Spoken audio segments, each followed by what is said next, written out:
Okay, we should be good. All righty. All right, welcome everybody. I just want to let everybody know in the public and at the City Council that we will be having one more Zoom meeting. And after the next meeting on the 22nd, we will go in person. And I know the COVID numbers have decreased quite a bit, but we kind of don't have a really accurate count. And for safety reasons, I just want to propose that we meet in Zoom on the 22nd.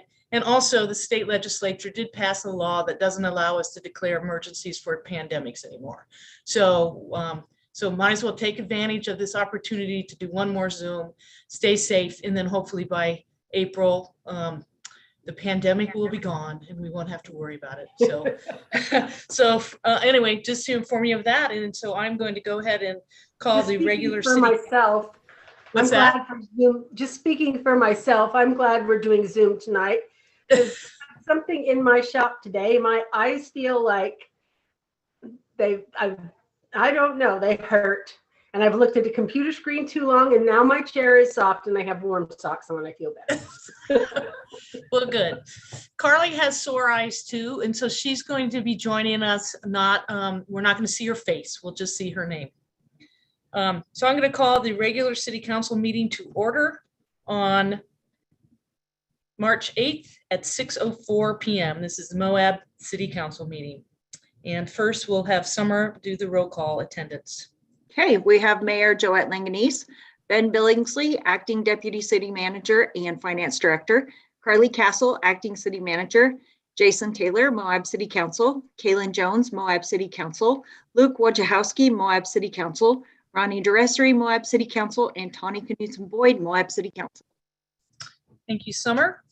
Citizens to be heard. Should we bring everybody in all at the same time like we did last time? Yep, there are 3 at this point. All right. They should be showing up. Right, they're all connecting to audio. And we have Lori, Travis, and phone number 2100466. So it looks like Lori is in. So Lori, if you want to unmute and let us know your thoughts. Hello, Joette. Hi. Hi, it's Brian Evans. Oh, hi, Brian. Yeah, Lori's doing other things. Oh, hang on, my puppy just knocked a chair over. So yeah. So what? I didn't quite hear your question. So this is Citizens to be Heard. Are you here for the item regarding your property? I am. Okay. So if you want to just go ahead and we'll just take you out and we get to that item, we'll bring you back in.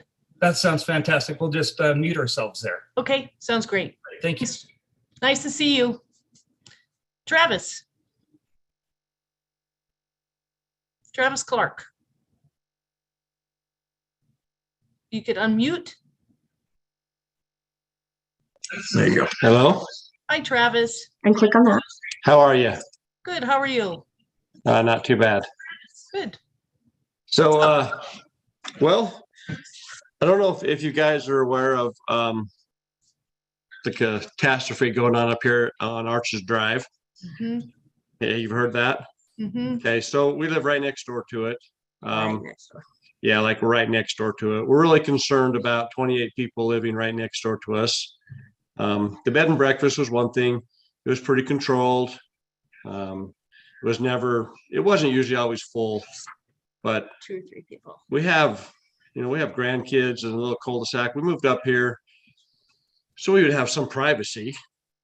It's on a dead end street for a reason. I can't imagine 28 people living by next door to anybody.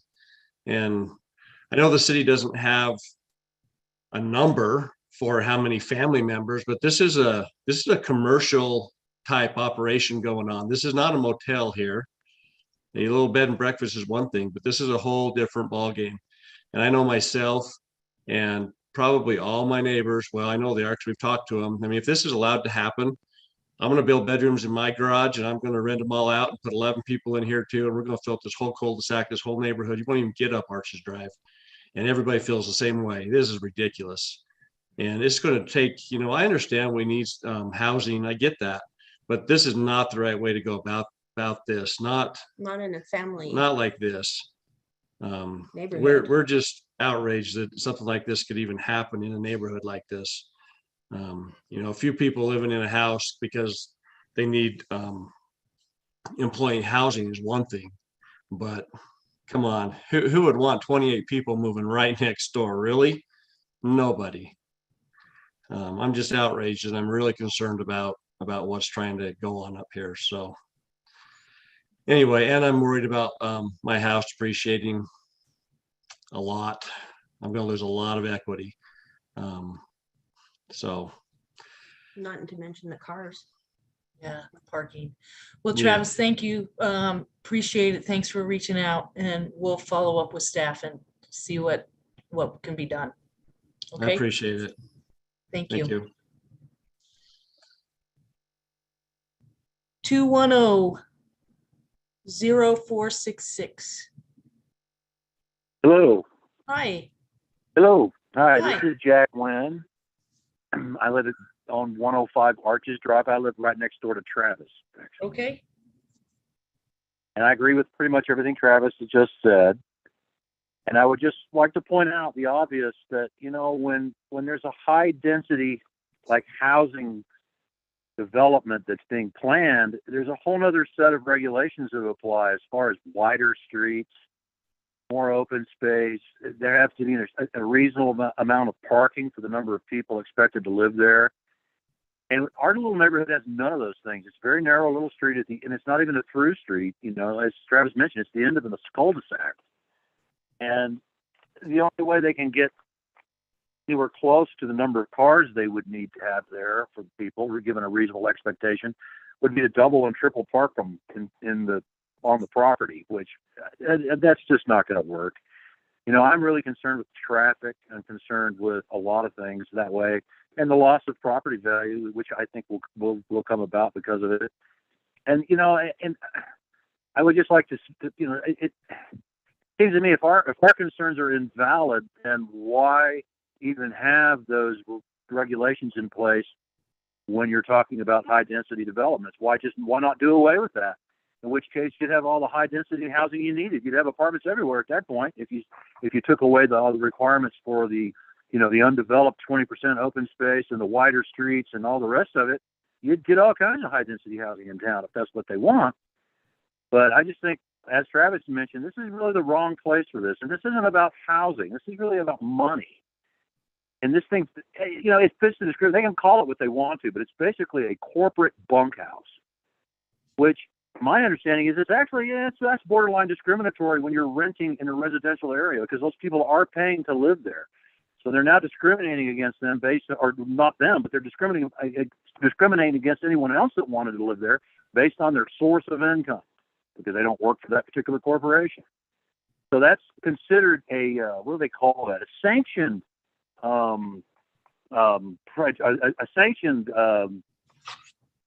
whatever you call it, when you're allowed to discriminate, it's sanctioned discrimination, I guess. When it's considered a corporate bunkhouse, which should not be in an R1 or an R2 neighborhood. They should be somewhere in a business district in a commercial property. Mm-hmm. But that's just my 2 cents. So anyway, that's all I have to say. Well, thanks for calling in. Appreciate your comments. And as I mentioned to Travis, staff will have a conversation about this. So thank you. Thank you for listening. We appreciate it. You bet. Good. Okay. Those are the only ones we had in the waiting room at this point, Mayor. Okay, very good. All right, we're going to move on to the consent agenda. And we have 2 items on the agenda: the approval of the minutes from February 22nd, 2022, and the approval of the bills in the amount of $360,367.31. Ronnie. Move to approve the consent agenda. Great, thank you. Second. Seconded by Kaylin. Any discussion, Ronnie? I sent some changes to Summer, some rather last minute. Thanks, Summer. I got them. Did you get your questions answered about the bills as well? Yes, and thank you for that link, Ben. Okay, very good. Kaylin, any discussion? No. Anybody else? Motion to approve the consent agenda made by Ronnie, seconded by Kaylin. Ronnie, how do you vote? Aye. Kaylin? Aye. Connie? Aye. Luke? Aye. Jason? Motion passes 5-0. Next, we have Danny to discuss the salary survey. This is an informational conversation, but you're welcome to ask questions. So Danny, you're up. So I have some questions that have been asked. Would it be helpful if I went through those with everybody? Yeah.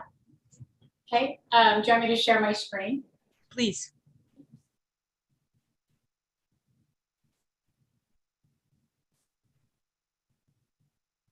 Okay, can you see my question and answer screen? Yes. Perfect. Okay, so the first question I received is just what communities we use to compare with our salary survey. It's a great question. So here's a list of all the different places that we identified that would be good places to match up with what we do and where we're at. It's kind of a mix. There's a mix of like communities. There's a mix of some in Colorado. There's just some basic cities in Utah to try to kind of get in the middle of what everything is.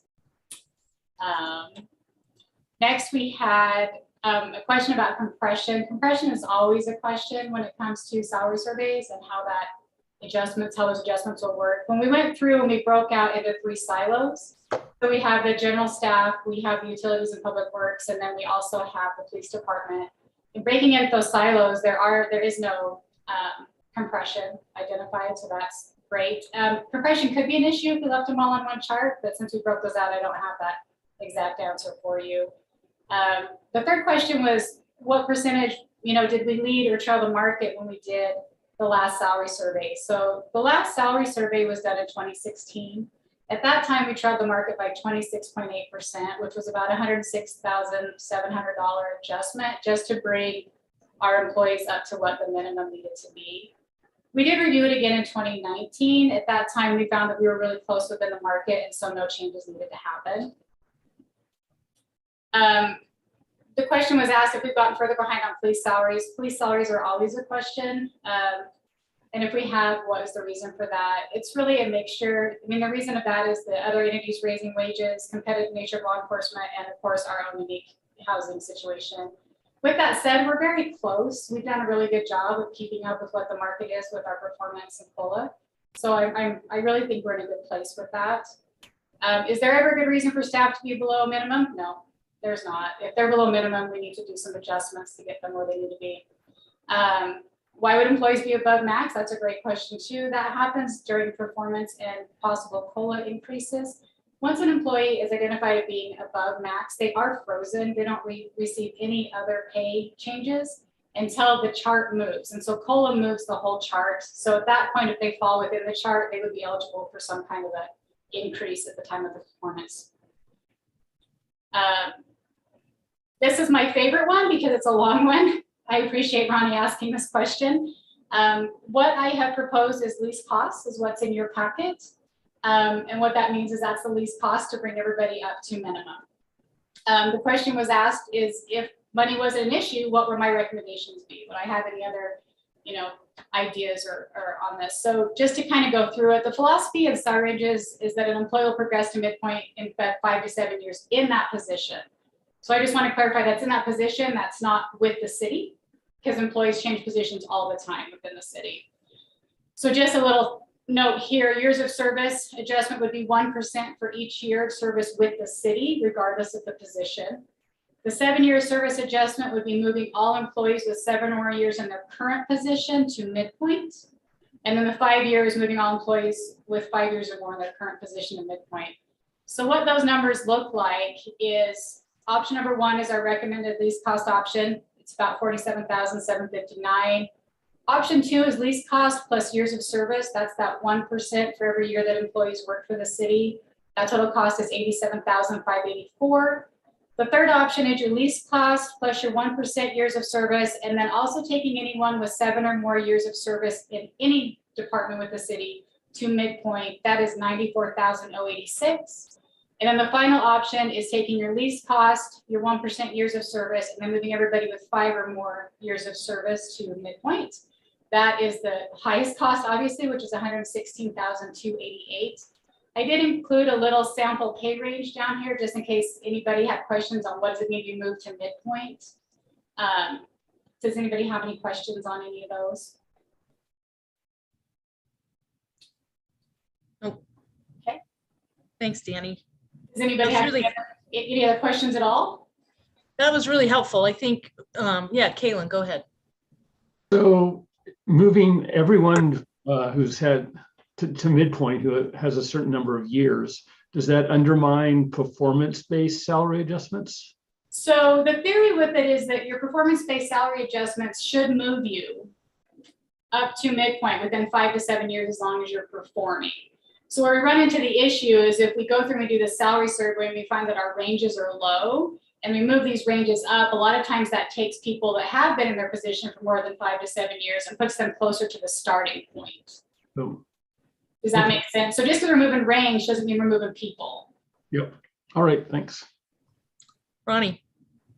Oh, so I realize I think all of those except one were my questions. So thanks so much for spending time on that, Danny, because it's, we get forgetful when time passes, and it was very, very helpful for me to revisit some of that. I also was just going to double check because I thought there are probably some people listening who might be interested. So I know you put in the packet that this was for information that it will be getting a new pay plan with a budget in the future, right? So, okay.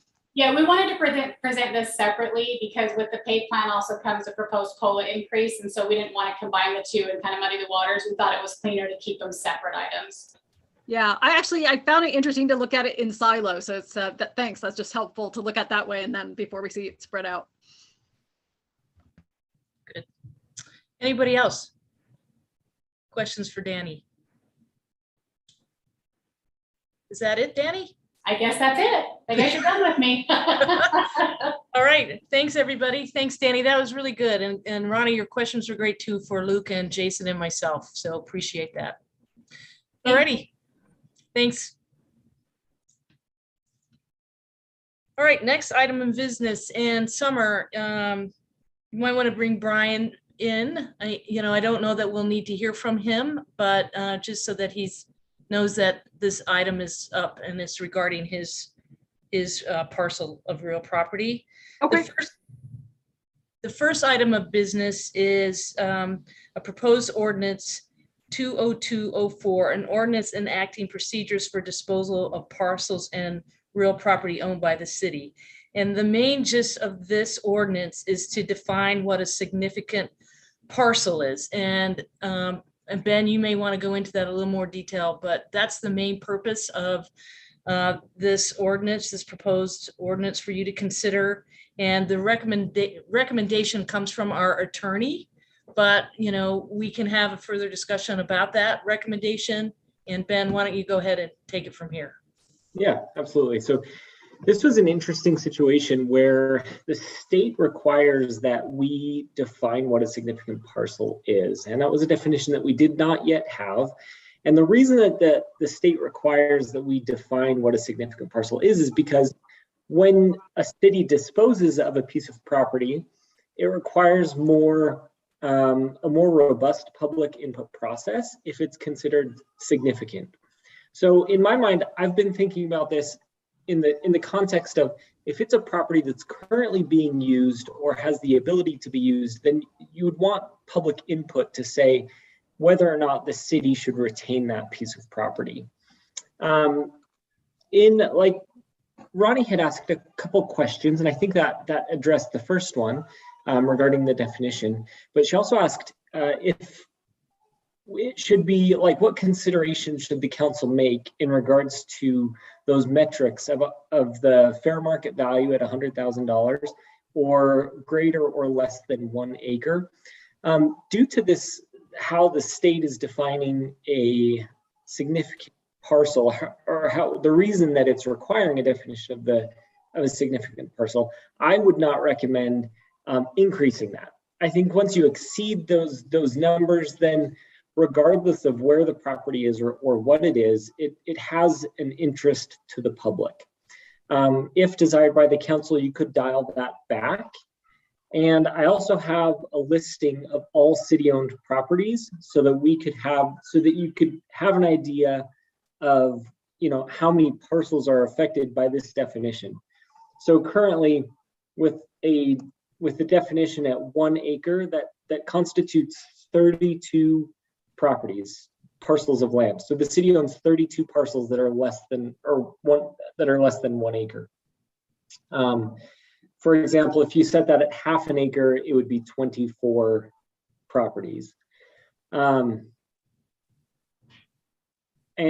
we really don't anticipate, a city doesn't dispose of property on a frequent basis. It's fairly uncommon to dispose of property. In the case of the next agenda item, which actually triggered this requirement of a definition, it's at the request of another property owner.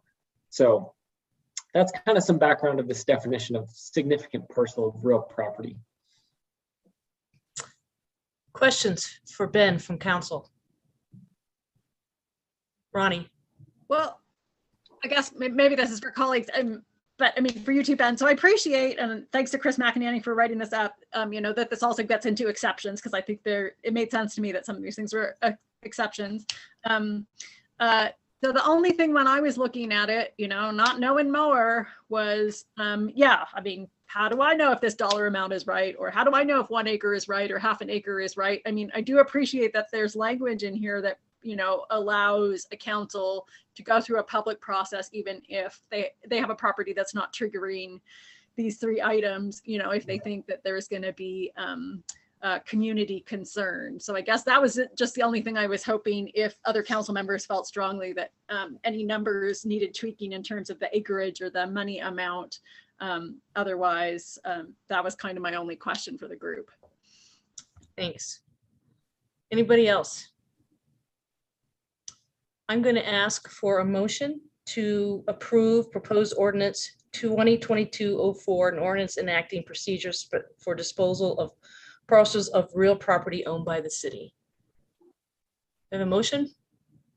I move to approve ordinance 2022-04, which defines a significant parcel of real property. This is a property that exceeds $100,000 in fair market value, is 1 acre or larger, or So moved, since I don't hear anything else. Okay. You got stuck, Ronnie, but Kaylin's making the motion now, but you can be the second if you want. Okay, sorry, I'm in la unstable land. Okay, I'll second. or is set aside for or used as a public recreation area. Thanks, Kaylin. Sorry for the interruption. It sounds like Ronnie seconds that motion. Do you have any further discussion, Kaylin? I think these are reasonable parameters.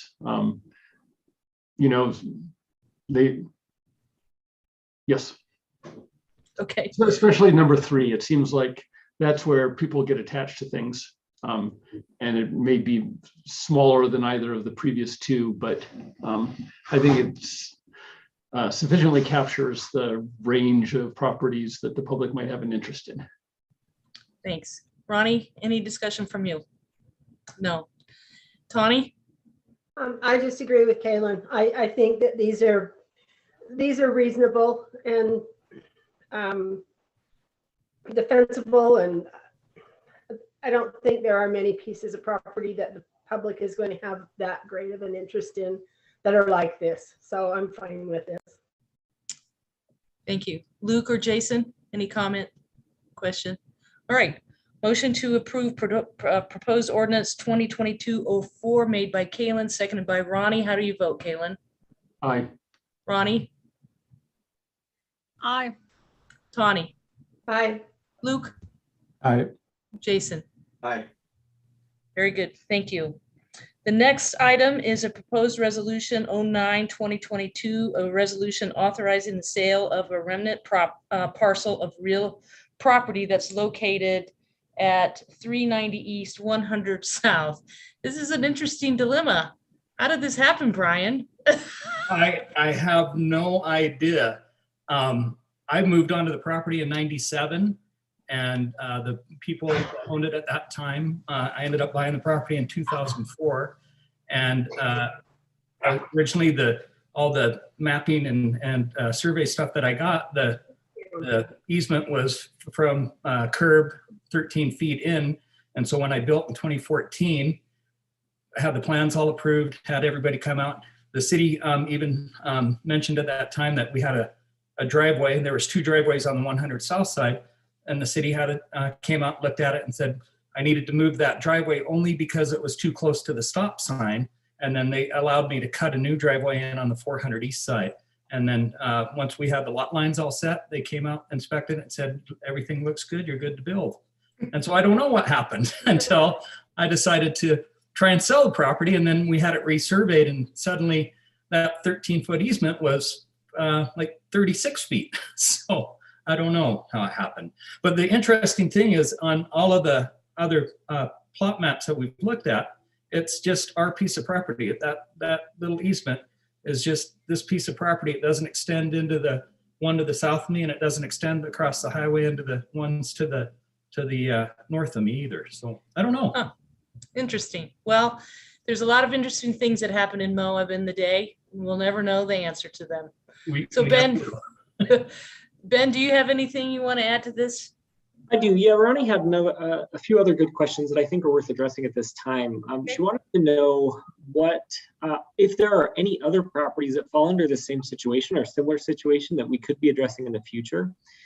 Chris McEnany, where he's been served as city attorney in that role for quite some time.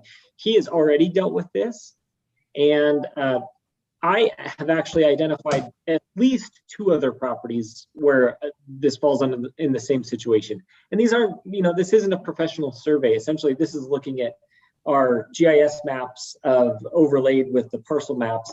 But this may not be the last time that we're dealing with this situation. The other question is there a procedural process that could have caught this or should have caught this? And definitely, in plan review, as we're looking at property setbacks, that's when this would be identified. Great. Any questions from council for Ben or Brian? All right, I'll ask for a motion to approve Resolution 09-2022, a resolution authorizing the sale of remnant parcel of real property. Motion by Tawny. You're muted, Tawny. Thank Sorry, you. I was unmuted while the dogs were carrying on and forgot, and sorry. That's okay. We have a new semi-puppy, so she's eating things.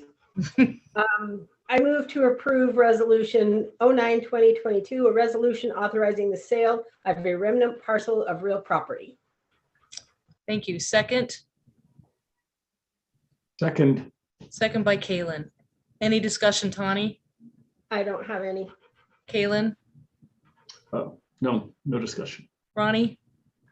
No. Luke? Nope. Jason? All right. We have a, I guess I need to call for the vote. I didn't do that. Tawny, how do you vote? Aye. Kaylin? Aye. Ronnie? Aye. Luke? Aye. Jason? Aye. Okay, motion passes 5-0. Thank you, Brian. Hey, Brian, if you want to stop in the office, then I can walk you through the next steps.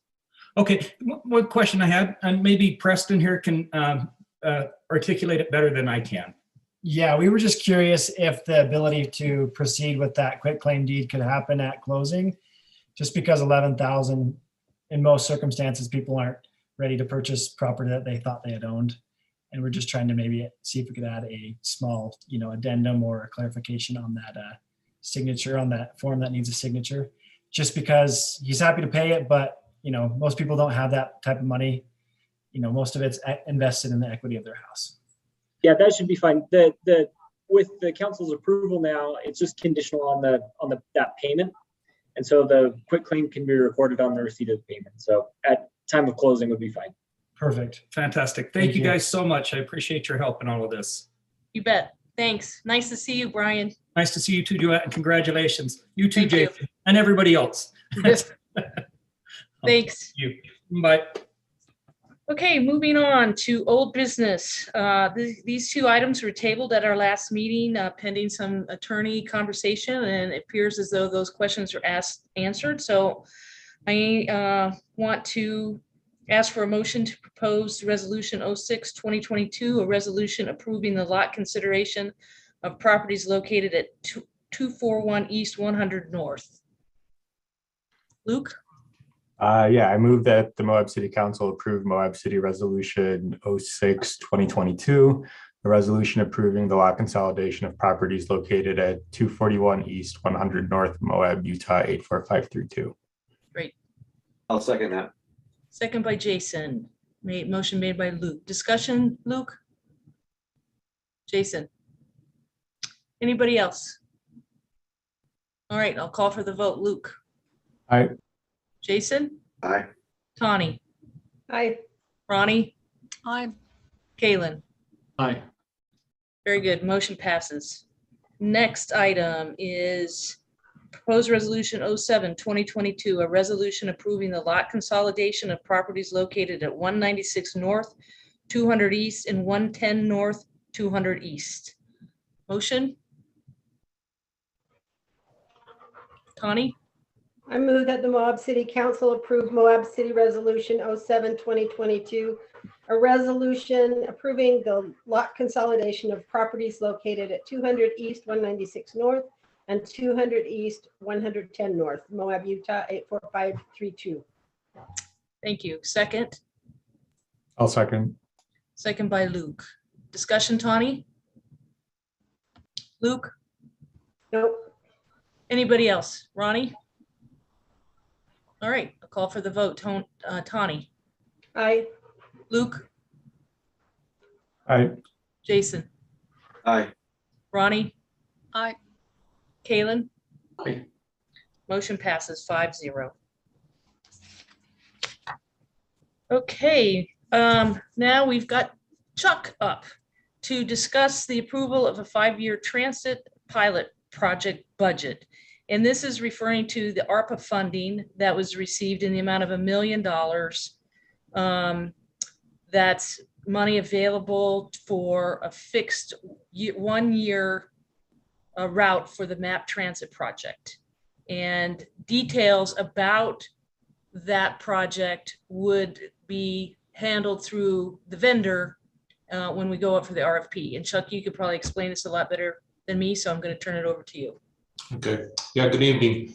I'd like to share my screen of PowerPoint to maybe help condense this.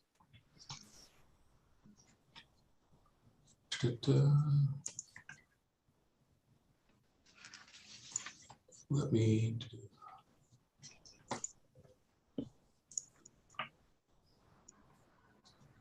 just fixing this here.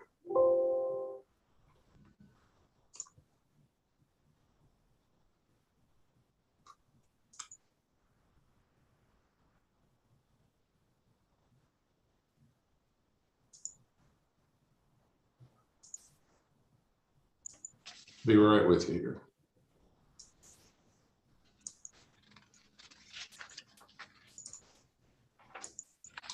Can you see this now? Yep. Okay, so this is an update on the ongoing transit pilot program. And if you haven't seen it before, this is the logo and design of our micro transit van for the Moab Area Transit MAT, ready to take off, moving forward. And council adopted a budget last year using the original UDOT contribution of $1.5 million. And that total budget, and we'll look at it here in a minute in detail, was $2.6 million. That included hotspot funds from UDOT, a local match from the city, and I believe the county is contributing as well. And then FTA 5311 funds. And FTA 5311 funds are Federal Transit Authority, and 5311 is a program whereby they support operation and maintenance of transit systems to a certain level throughout the country. So after council approved that, we were engaged with UDOT, who administers the Federal Transit Authority program. And they said, well, you know, and we asked the question, there may be some ARPA funds available So we pursued them, and we were awarded Federal Transit Authority ARPA, or COVID relief funds, in the amount of $1 million in addition to the original budget. We think there's going to be some additional FTA 5311 funds, but those funds aren't available this year, as I'll show you in a moment. They're out there 2 to 3 years, and the amount of money available every year seems to vary depending on the amount of transit agencies in the state, as well as the federal funding levels. So we put together, working with our consultant Fair and Peers, who helped put together the original program, an alternative budget, which includes the new ARPA money and the additional FDA funds we think we could get, for a total of $3.735 million. So an increase of about 1.1 million, more or less. And just as a reminder, this was the original adopted budget, and I know of concern to council is the local match. And you can see here that our local match, which was city and county, we believe, was a total for the 5 years of $700,000. The UDOT hotspot funds, 1.5 million. And then the FTA 3511 funds, the amount of 400,000. That number will change in the proposed adopted budget. These numbers do not. The 1.5 million from hotspot funds, the 700,000 local, that number plus you'll see also the million and the next one. And this service plan is it's about 14 hours of service, 7 days a week for one microtransit minivan for the entire year. So it's just as a reminder, the first year of this 5-year program was always information gathering, if you will, and so the system can be refined and adapted in the out years. So we couldn't get, with this particular budget, a mini microtransit and a fixed route service. So we went with the microtransit because that we thought would give us the best, our consultant and us thought that would give us the best opportunity to gain information. But when the additional money became available, the COVID relief money, which is shown right up here. So if you recall a moment ago, it was 1.5 million for hotspot, 700,000 for local, still stays the same. FTA 5311 goes from 400,000 to 535,000 over the 5 years. And then here's we inject $1 million for the ARPA funds. Those would be the revenues, so 3.735.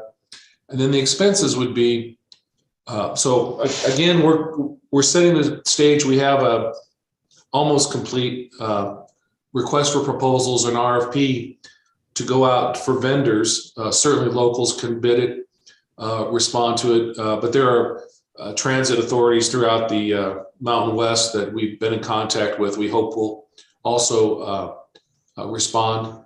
And so the anticipated budget is turnkey operations. So the city will not own buses. The city will not hire bus drivers. The city will manage a vendor who will do that and manage the program and make sure that all the bookkeeping is in shape. So there's about 270,000 for the microtransit. We've added in a fixed route service. We think we can get a fixed route in year one for about 380,000. We've included a halftime employee who would be a City of Moab employee to manage the program. I can tell you that getting this program to this stage, in my previous experience with transit in another world, it's paperwork intensive. These grants are very intensive, and we think that we also want to have someone who could manage the vendor, respond to citizen complaints, respond to citizen suggestions on ways to improve it. So since we want this to be a success, we think that it's very important. We had identified this earlier when we were talking about it. Ronnie had asked me a question today. Hey, we talked about some of this stuff earlier. Is it included in this next budget? And the employee is, as well as marketing. The marketing and branding is something that would continue on. Lisa Church has been doing a great job leading that effort. But it was something that that employee could work with Lisa on making sure that, you know, we do the things we need to do. And then, and that's about the right number, talking with Lisa. And bus stop improvements or amenities. I know we had a little discussion about that. Well, we wouldn't want to put a shade structure in front of a downtown business. And we understand that. And $10,000 a year won't go far, but it might be things like we're going to have to put up bus signs at the stops for the fixed routes. There may be opportunities, and maybe not necessarily in the downtown, for a bench. There may be opportunities for shade structures at other locations that are on open stretches of sidewalk. So we've included those at about $10,000 per year. So they would grow as the system grew and we identified it. And in fact, just something I don't know if I mentioned before, in the downtown area, it may likely be that we'll do the stops on a side street, so as not to create problems with the traffic and not to take parking spaces into 4 blocks downtown. We might turn on Center or turn on 100 North and have the fixed route. So I call it a bus stop. It's a fixed route stop because these aren't huge city buses. These are in all likelihood 14 passenger vans that are, you know, they can stand up and they have the ADA compatibility for wheelchair access, and of course a bicycle racks as well. And this service plan would be for 10 hours of service, 7 days a week for the fixed route with 1 bus or fixed route and 1 microtransit minivan for the entire year.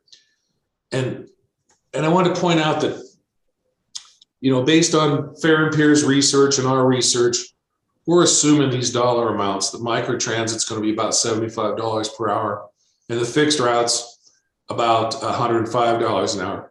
So if council were to approve this proposed alternative budget, which we're recommending, then what this would allow it to do is for the mayor to sign the ARPA contract documents, and that money should be available June 1st. But then we'll know which system to go out to RFP for. Once and I'm hoping we expect to get positive responses on the RFPs. Once those RFPs come back and a committee will evaluate them, then we'll know what the real budget is. Then we'll come back to council, because council is the contracting authority, right? It won't be UDOT, it won't be staff, and we'll come back with the final budget, which hopefully will be in the realm of this, if this is indeed the one that you all decide to approve. That would be, and then we would contract with a vendor, and we'd know what those exact dollars per hour are. But it's like, you know, I think of it like us going out for a construction project. We have an estimate, but until you get the bids, you don't know what the real costs are. But that's the quick comparison. Last slide is that just to frame it, the original budget, 1 microtransit van in year 1, about 14 hours per day, 7 days a week. The proposed alternative budget, 1 microtransit and 1 fixed route van in year 1, 10 hours per day, 7 days per week. Those are the differences in the 2 budgets. And with that, I'd be happy to answer any questions. Thanks, Chuck. Questions, Council. Ronnie. Chuck, can you remind us, I don't remember if it was Fair and Peers or somebody else, was somebody, when we thought it would take us at least a year to get to a fixed route, was one of the consultants doing research into these possible stop locations? And if so, do we have that already, or are there disadvantages to starting fixed route if we don't have that information yet? Yeah, well, so the area was delineated. I believe you're remembering, Ronnie, is the area was delineated. Essentially, it would run from the Colorado River, probably across the river at the Marriott Suites and Spring Hill Suites would be the northernmost location, and then the southernmost would be the arena, the Spanish trail arenas. So that's determined, and they said about 10 to 12 stops. And then what I had mentioned to you is that when we had a proposal from Jerry, the guy with the 2-decker buses, a couple of years ago, we had Public Works Director and I had spent a couple of days going up and down, and we'd identified 8 what we thought were good stops for his bus system. So, and I've looked at it somewhat since then, and I think it'll be fine that we'll be able to find good bus stops along that route. But it's the length of it is from the river to the Spanish Trail Arena and then back. They'd be looping that way. Are the stops on private property or public property? Do we need to like negotiate with any? Well, the answer is both. Sorry. Some of the stops would be on our streets, and so people would load up, on the curbside. And then some of the other stops would be in some of the large hotel parking lots on the north end of town, we believe, because there's room to safely pull them over there. The roadway speeds are a little higher. We want to get the bus off of the highway if we can. And I'm pretty confident we'll have support from those hotels and from the county on letting us use the arena for those locations. And the other thing that I was just having trouble remembering was there a time we were hoping that we could actually have 2 microtransit vehicles, or was the idea that might come after year 1 or something? I couldn't remember if there was a scenario with 2 microtransit and 1 fixed route, or 2 fixed route and 1 microtransit, but. Well, there were there's 4 alternatives in that original report. And then they were even massaging those. I mean, it's possible that after year 1, if nobody rides the fixed route, we'll reevaluate and come back to council and say, gee, the microtransit is incredibly popular, but nobody rides the fixed route. Let's do away with the fixed route and add 3 microtransit because we still have a program, or vice versa. That's why this has always been year 1 as a little bit of a information gathering stage. And what I like about it is the fact that we can get, if council approves the alternative budgets, we'll gather information not just on the microtransit, but also on the fixed route, which will help make council in making future decisions. Okay, and I guess just one last thing, I'll let someone else go. Like when we talk about 10 hours a day, is there going to be like another stage where there's some discussion? I could see different people can have strong opinions about what those 10 hours should be. So I didn't know if there's an input, part for that. Everybody has different needs, time of day, but. Yeah, we don't know yet what they're going to be. I mean, it could be 8 in the morning till 6 in the evening. It could be, we'll talk to vendors about if we split the shifts. I mean, there's pluses and minuses. We just don't know yet what those are going to be. And we might do something like a survey, try to do a public survey to say, if you anticipate running try and get some public input on what hours of the day. But I think the thing we have to remember is this is, I don't want to say baby steps. It's the beginning of a program. It's the initial stages. So we're not going to have all the right answers in year 1, but we're going to try and methodically try and figure out the best answers we can. Okay, thanks. Kaylin. Maybe it's a pilot. So just following up on that, when I saw the 10 hours, and at first I thought, oh, that's too short. But then it occurred to me that perhaps the 2 services wouldn't operate in the same 10 hours. And so they could cover the same 14 hours that was in the plan A, or even more perhaps. So is that a possibility as well? Yes, it is. Absolutely. Thanks. And what we'll try and do is we'll work with our vendor and get their input, because there are experienced vendors, again, throughout the Mountain West who've been in this business longer than we've been in, and we'll want to kind of get their input if we're successful with one of them. And some of the local folks we've been talking to, they have local experience in shuttles, and we'll listen to them and work with our vendor, because they want to have a successful program too, because it's a multi-year contract. Right. Yeah. Anybody else? Ronnie, let me just see if other questions, and then I'll get back to you. Jason? So will the city be helping to provide real estate? Like if the company that you vendor needs place to store buses, and that sort of things, or is that going to be on the vendor? It's on the vendor. Yeah, we're not providing. If this moves forward, our the only thing we would do is that we'd house that half-time employee someplace in the city office, but everything else is on the vendor. Tawny or Luke, any questions? I don't have any. Ronnie? Chuck, I think you said something about this and I may have just failed to take a note. Is the RFP out or soon to be out? Sorry, what's the status? If council votes tonight, we hope to have that on the street in about 3 weeks. Okay, thanks. Any other questions for Chuck? I just have one question, Chuck, about perhaps the idea of putting advertising inside of the bus, that there may be local businesses that would like to pay to put ads that would help offset some of the costs. I don't know. I have no idea what that would be, but you know, when you ride a bus, there's always some, you know, somebody advertising. So that's something that we may want to look into as well at some point.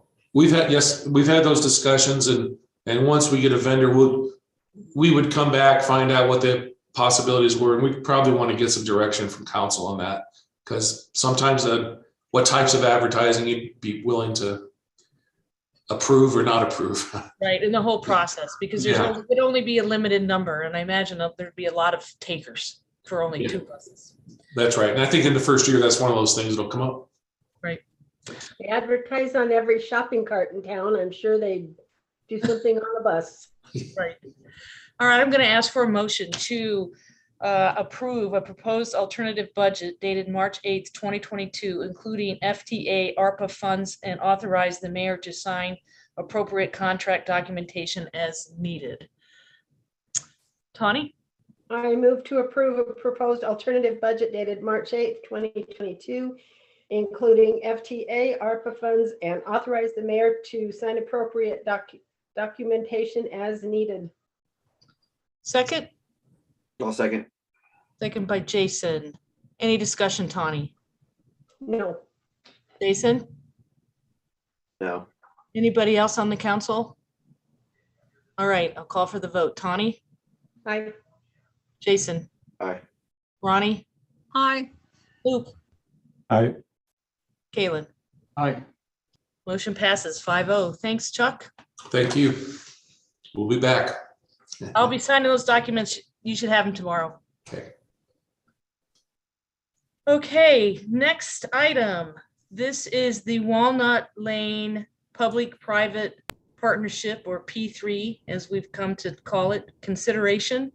The purpose of this action item is to allow staff to develop and initiate an RFP for the Walnut Lane project.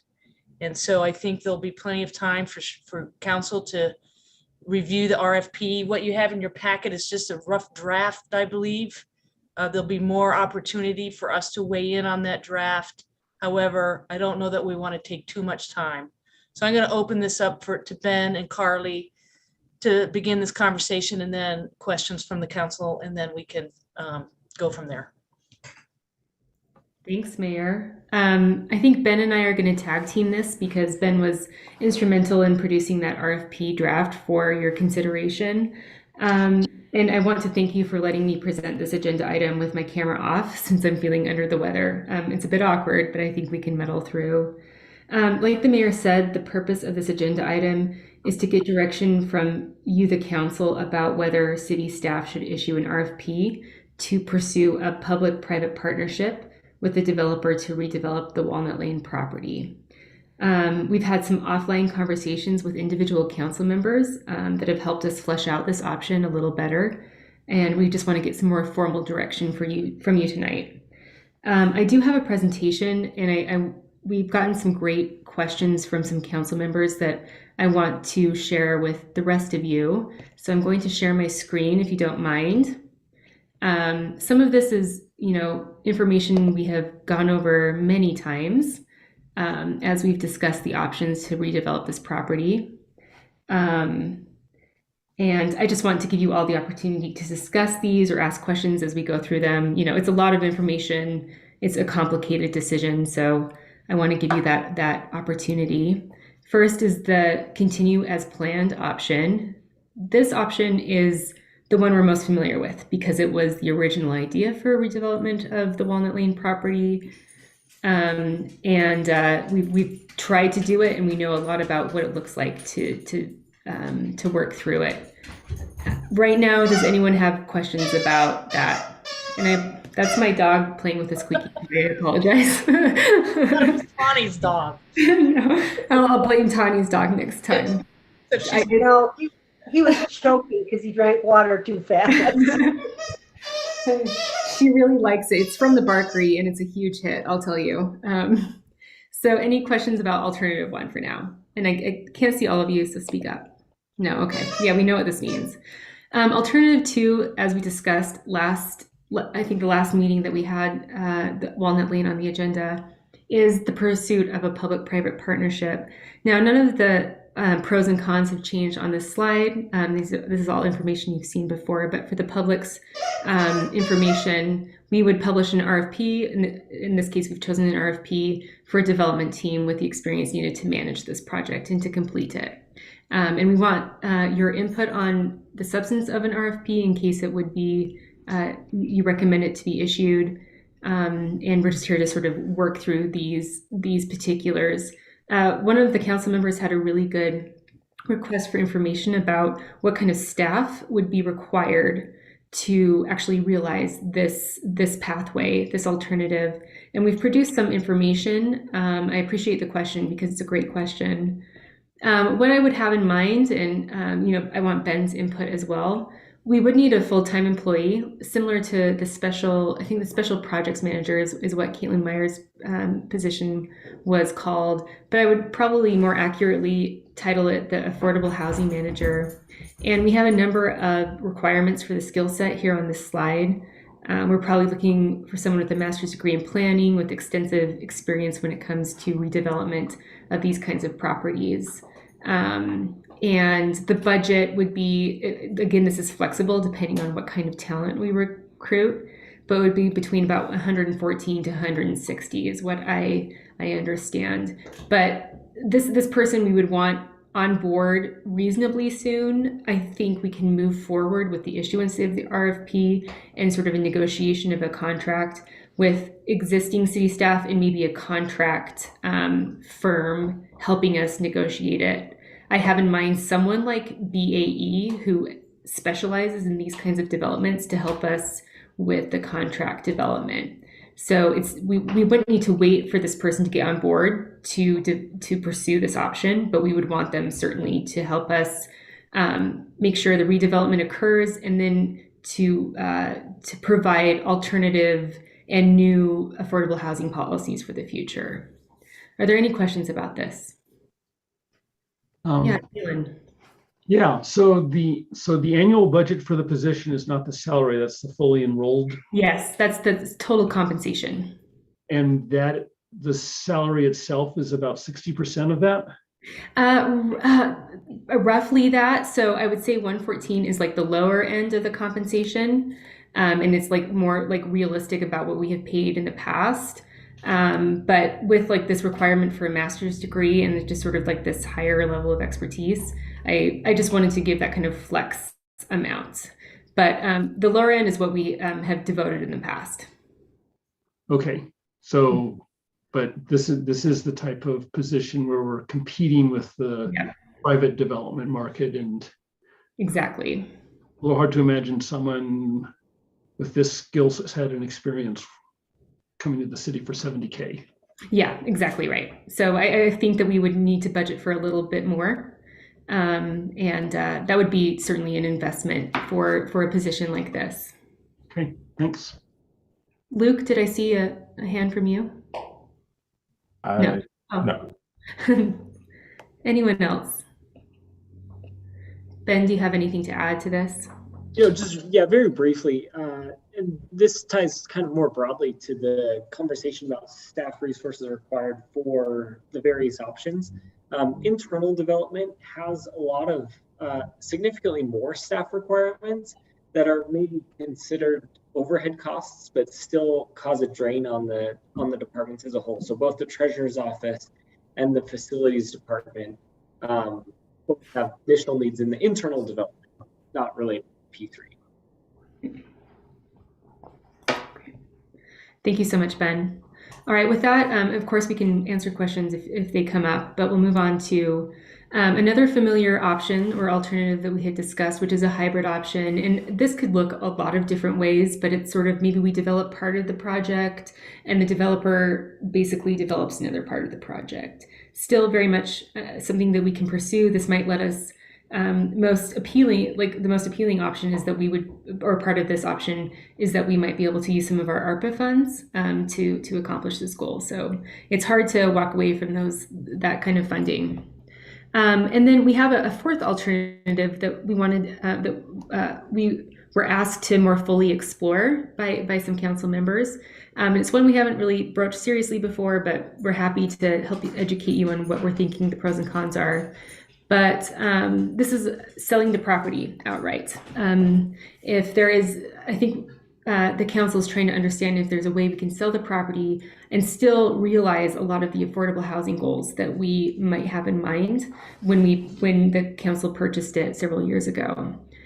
The pros and cons, I mean, they're kind of self-explanatory, right? The pros are that we kind of get to walk away from the property quickly. We are divested of the financial risk, any sort of legal liability, the management liability, probably really a quick option. I bet we could sell it pretty quickly, develop the restrictions and like deed restrictions and other limitations that we would want in a contract for the sale.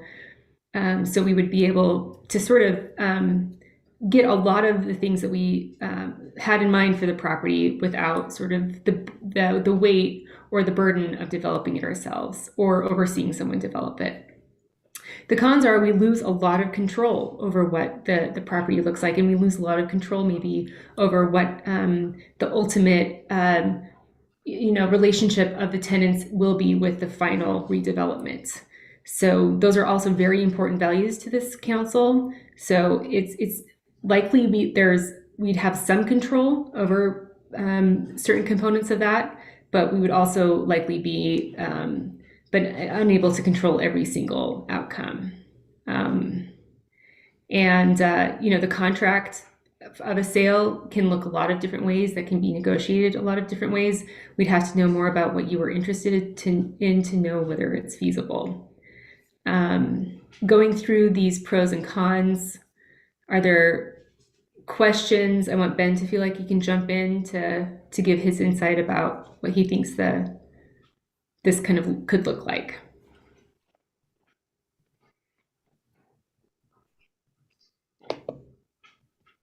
Nothing, huh? It's another big option. I think I can see why it's something you would want to understand better, certainly, but it does have its difficulties. So that is my presentation. I'll stop sharing my screen. Ben, do you want to talk to them a little bit about the RFP? Yeah, absolutely. So as we've kind of gone through we've had a lot of discussions since September, since the guidance was given to pursue the design bid build process. And I think that there's a lot of things that are appealing about an RFP. And as I went through the drafting, essentially, like the mayor mentioned, the draft of the RFP, there's just so much flexibility seeing what other entities have done in looking for developers to develop an entity's land. We're not charting new terrain here. There are a lot of school districts in the Wasatch Front that have done this. There are many cities that have done this as well. And so there are a lot of resources available to us as a city. And the other thing that stood out to me with the P3 option is that it doesn't necessarily commit the city to any one direction. Essentially, what we're doing is we're saying, could this work? Are there interested developers that could make this happen within the confines of how the city council would like to see it developed? And if at the end of the RFP period there are no respondents, then we have a better idea of what we're looking at, and that becomes another decision point.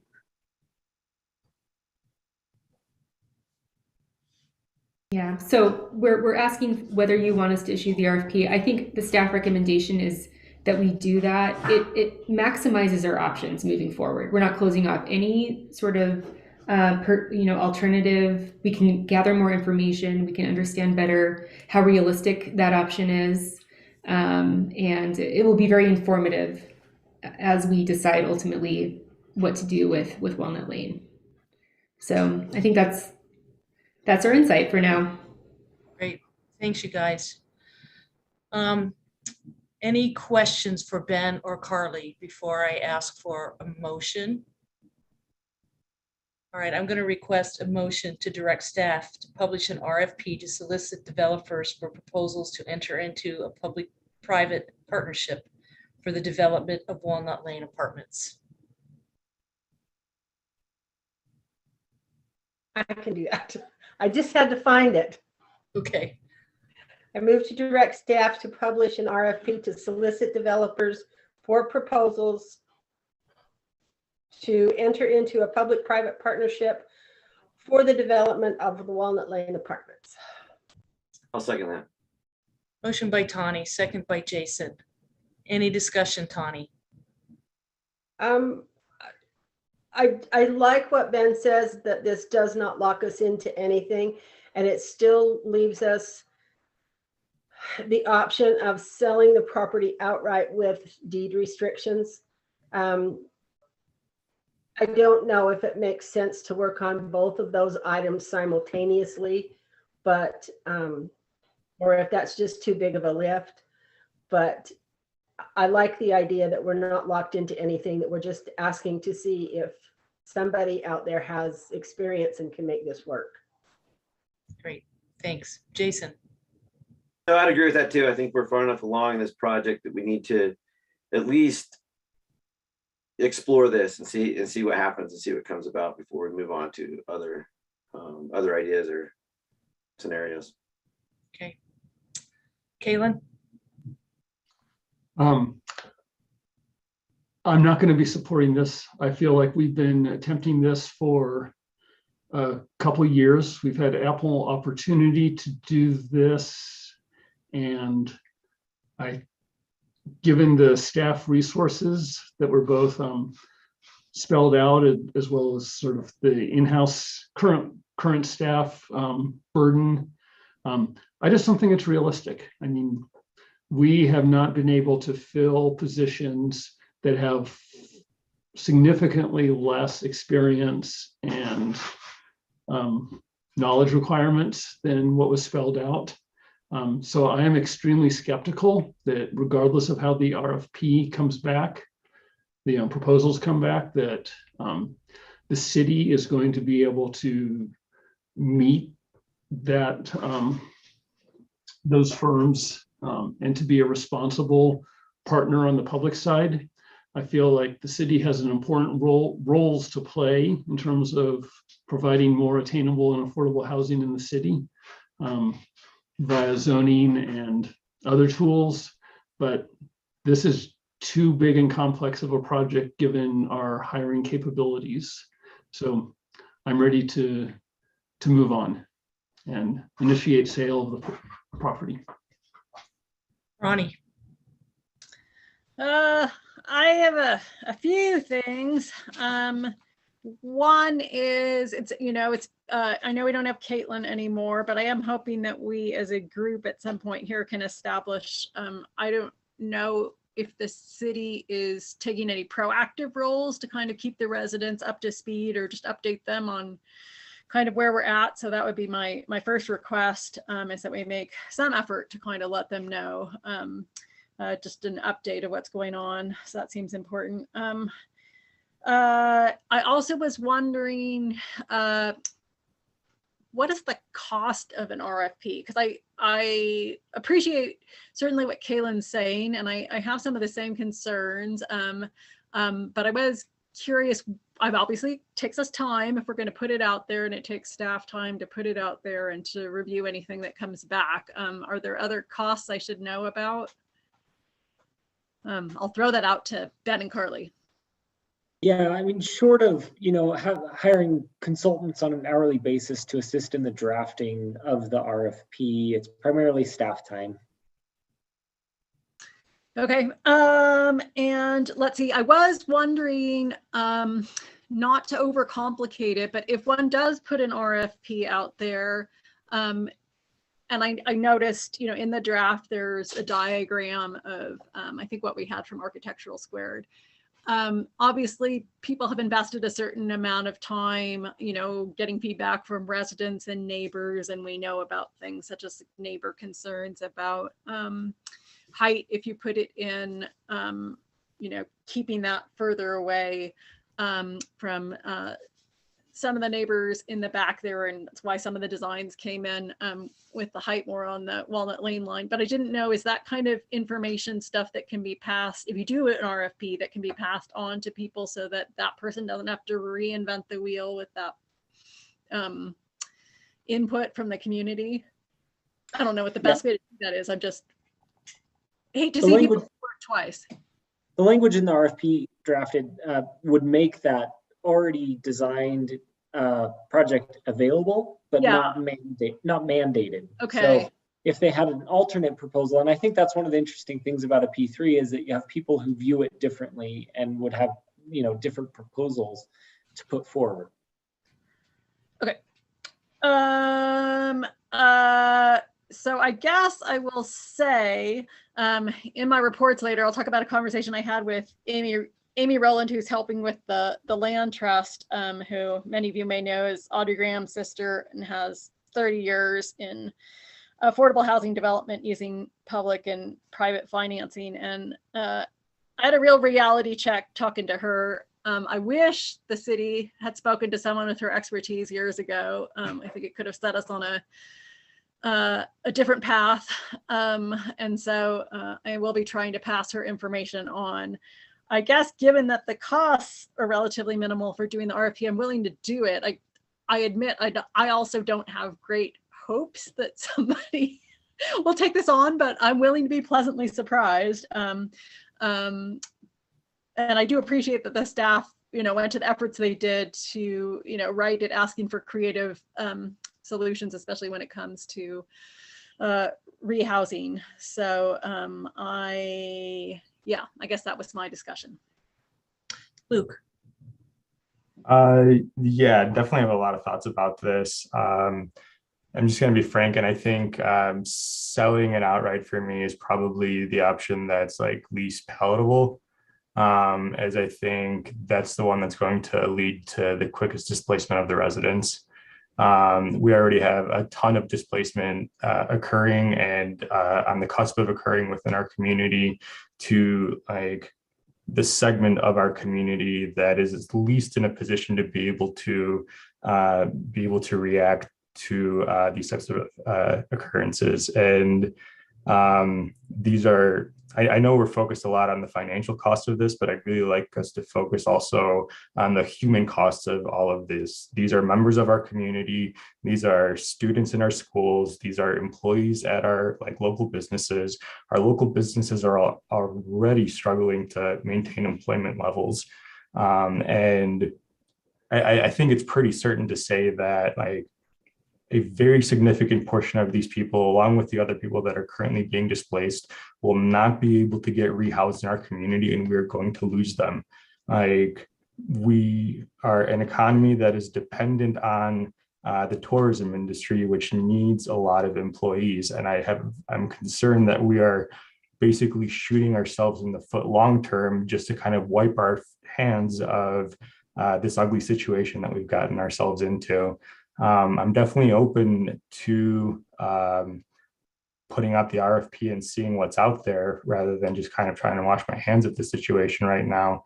But I'd also be interested in potentially reaching out to local potential private partnerships to see if there's anything that can be done with the nonprofits. I know that there's a lot of nonprofits that are absolutely in need of transitional housing or employee housing, and I think there's just a lot of need within the community that we might be able to partner with, that we can leverage. But yeah, I'm just really concerned that we are about to hurt a lot of people, let alone those nonprofits that I just mentioned. MVMC is already strained to the max. Sarah Melnikoff with Moab Solutions is already strained. if we do this, we are going to significantly strain our already kind of maxed out local supportive resources. I think there's a lot of collateral damage that can potentially result in this that we're not necessarily like looking into or seeing right now. And yeah, I'm just really concerned that like there are like secondary and tertiary consequences that can arise from this that are really going to ripple out kind of long term. Yeah, it just feels like Moab already is kind of this pyramid that's getting turned upside down, and our base is getting eroded from us. And I just feel like we as a community are on the precipice of kind of toppling. And if we keep eroding away at that base, like we're just less and less stable. So I guess that's kind of my rant about this, but. Thanks, Luke. Appreciate your passion. So we have a motion on the table to approve for staff to publish an RFP to solicit developers for proposals to enter into public-private partnership for the development of Walnut Lane. Motion made by Tawny, seconded by Jason. How do you vote, Tawny? Aye. Jason? Aye. Kaylin? No. Ronnie? Aye. Luke? Aye. Motion passes 4-1. Kaylin voting aye. All right, you guys, this was a big discussion. I appreciate the thought that went into it. I know that this has been a long process, and hopefully we'll get some positive results from this motion that we just made. And let's just go from there and we'll see where we end up. But thank you so much for your comments and for your discussion and for your involvement, and staff too. Thanks for everything that you've done in reaching out to council and to me. So moving on to administrative reports, and Carly, I'm going to turn it back over to you. Wonderful. Thank you so much, Mayor. I have a few reports, and they're mostly related to staffing that I wanted to update everyone on. So the first is the hiring of a new city attorney. Now, this has been a long discussion, and I know the mayor has spoken with you guys individually about this issue. We've had a huge amount of trouble trying to recruit an attorney to be in-house here in Moab, and I know that's the direction that we kind of had in mind this past fall when we first posted the job. But because we have not been able to find that new recruit, the option that Ben and I discussed with the mayor is to hire instead a firm to serve basically as our city attorney. This has a lot of benefits. One of the benefits mostly is that we would have access to a large set of lawyers. So they'd have expertise when it comes to land use, to contracts, to HR, litigation, and just this whole suite of expertise at our fingertips. But we'd also have a dedicated city attorney who would be able to be responsive to us on a day-to-day basis. And I reached out to a number of firms, and we looked at a proposal that was really compelling from Smith Hartvigsen, and the biggest issue is that I can't pronounce them. But what we have in mind is having Nathan Bracken serve as our city attorney, and he'll have a number two as well named Lisa, who's going to be available to us very quickly. But this balances sort of the maximum responsiveness that we want from an in-house attorney while also having the maximum variety in expertise that we realistically need as a city of our size and all the issues that we're dealing with. I know we've been kind of talking with Nathan frequently over the past few weeks, so he's coming down this Friday to meet everyone in the city and sort of acquaint himself with what we've got going on here. I'm going to be sending out invites to all of you so you feel like you can meet with him one-on-one. But I'm really excited to have him on board. He has a great reputation and has already provided a huge amount of service to us thus far. And we also have some other folks internally at the city who have gotten promotions or taken new roles, and I just wanted to apprise you of those. So first, Trisha Stott, who was a parks worker, has actually accepted the position of a safety coordinator that is much needed here in the city. So she's moved to the engineering department, and Trisha is a sad loss for parks, but she's going to be great as a safety coordinator. And I have a series of lead workers in public works to announce. So Lane Gilson, who is a streets worker, is in the position of streets lead. Chase Golson in facilities is the facilities lead. Conrad Yanito, who is in our water department, has accepted the position of water lead.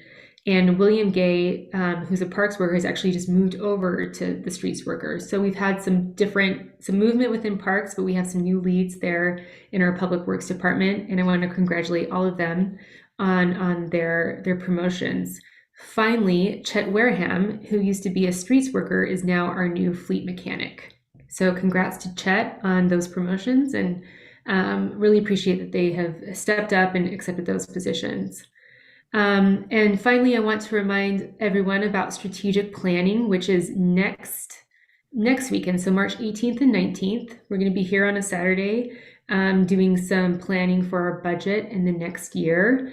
I believe Logan Simpson has reached out to all of you. I think there are a couple of stragglers they're still trying to get a hold of, but really important work, and we appreciate your input early so we can prepare well for that effort. And I want to thank Ben for coordinating that with Logan Simpson so well.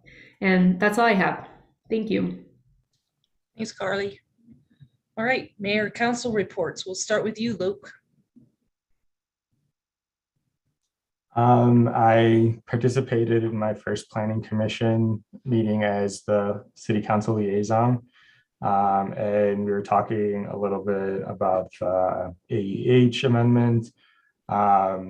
There's a really good discussion that happened if anybody wants to rewatch that, but some of the key points from there that I kind of took away was that there are definitely some council or commission members that were worried that we might be getting a little bit like cart before the horse with analytics being conducted when we know there's still a lot of zoning changes that need to occur. It was pointed out that this was kind of an immediate action that needed to be taken to prevent kind of the flood of second home applications that the planning department was seeing.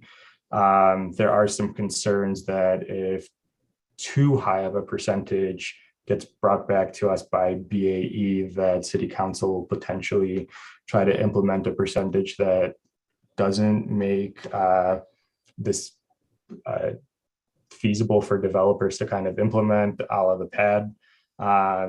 I did have another commission member who actually pointed out that potentially having a really significantly high percentage being brought back to us can give us further proof or reasonable justification for further amending other zoning or parts of our zoning code. I know there's a lot of talk about relooking at our parking requirements.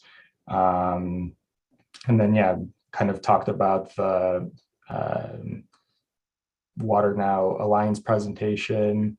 And then I also went to the kind of tour of the new USU campus, which I'm thoroughly impressed with. I think they are doing a really great job there in terms of trying to tailor the programming towards community needs, and have done a really, really fantastic job of effective use of space. I think quite literally every single room that they have in there has like 3 to 4 different purposes.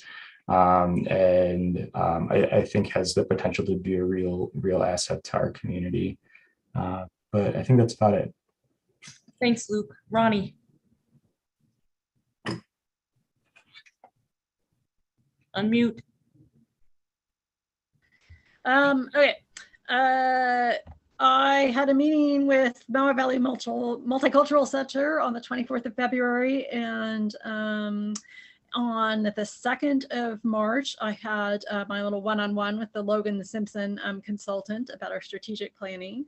And then, let's see, I think I did the test survey that'll be coming out, I think, to the community on Thursday for the visioning process. Got to test the survey.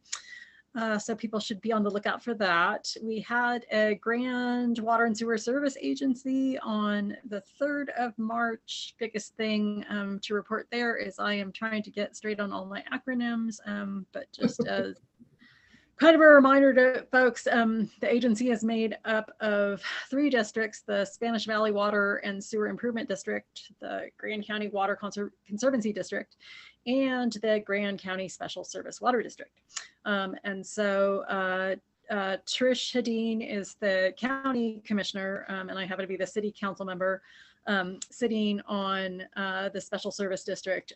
So some meetings involve all of the bodies, and that just happened to be one of our meetings this last week. So anyway, I'm trying to get my feet under me there. Let's see, more to come there.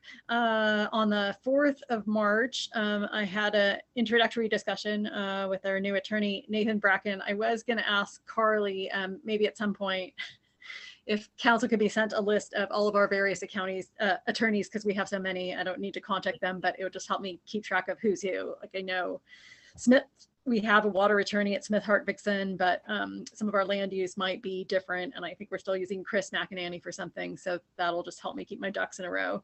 I did have a phone conversation with Amy Rowland, which I mentioned. She's with the Community Development Finance Alliance. And as I said, she has 30 years of experience in affordable housing development. She has been critical to helping the land trust. And I know she's worked with the Housing Authority some too.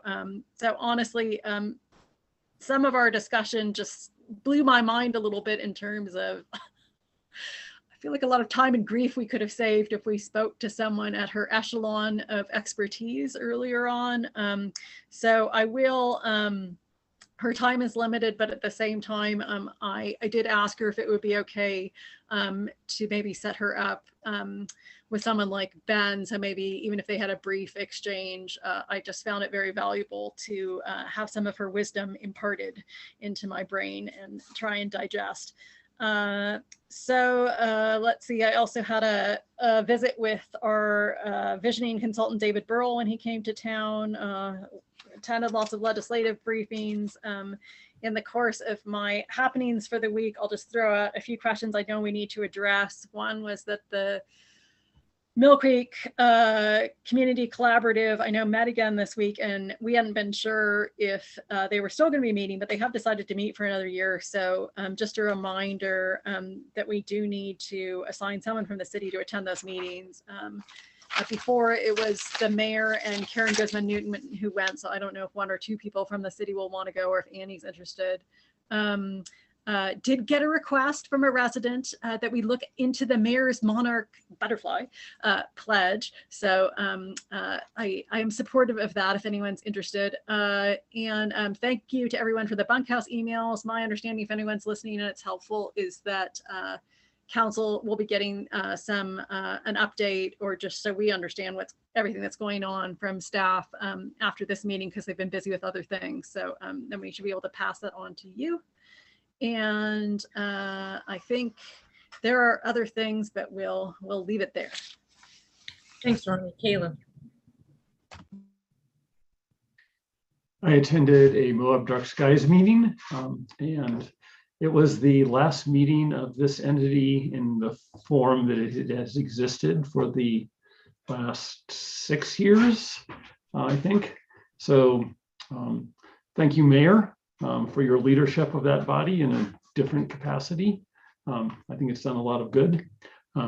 Much of its functioning will now pass on to city and county staff, who have really been taking the lead on that work the last year plus.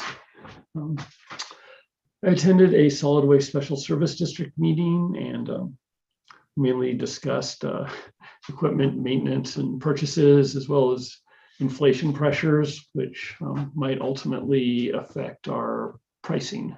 But there'll be plenty of notice about that if it comes to that. I attended a housing task force meeting.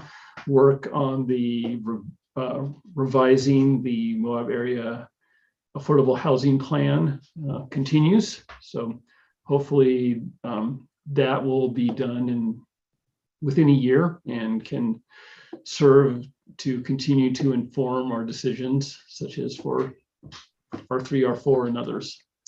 I also attended the USU Moab campus tour. Like Luke said, it's impressive. I think they've done a great job.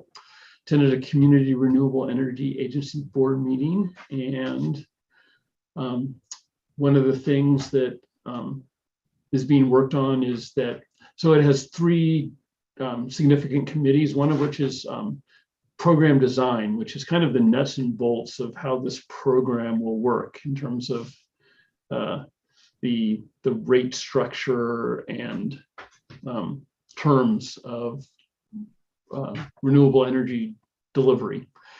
And they're going to be making some of their committee meetings they're dealing with proprietary information with Rocky Mountain Power, but they're figuring out how to bifurcate that from what they can talk about so that some of the meetings anyway can be attended by others.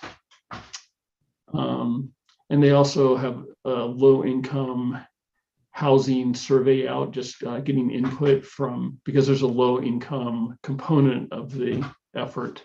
So just getting more detailed information from the needs of that community and how best to communicate with them. I attended a travel council meeting, and substantive topics were love communications timed campaign to inform the public about timed entry, and a tourism oriented small business grant program that they will be rolling out in the near future. That's what I've got. Thanks, Kaylin. Jason. So I attended the Chamber Board Retreat, which was up at Sorrel River Ranch. It was nice. The Chamber kind of discussed their last year, which they've been doing some great things, really representing the local community, and then where they want to go. They've been doing chamber chats, which have been, really well attended, and I think have kind of united a lot of the community together.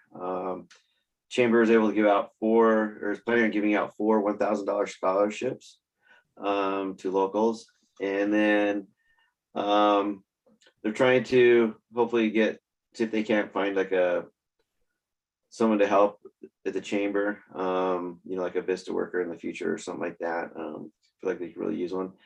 And then we spent a lot of time talking about the 4th of July, and how to pull it off, and how to make it work, because if they feel like it's important for the locals in the city, but it's turned into a lot of work, as it always has throughout the years and stuff. So those were kind of the big things. And then I attended an airport board meeting, which the airport just seems to be growing and growing more and more. They've been able to acquire some grants to help them do stuff at the airport. They're looking at building a structure to house their snow removal equipment in the future, and just continue to keep up with everything they have going on. And that's it. That's basically all I have. Thanks, Jason. Tawny. I don't have much this time because all my meetings are next week and the following week. But I did meet with David Brule when he was here on Friday, and we had an interesting discussion about growing up on farms.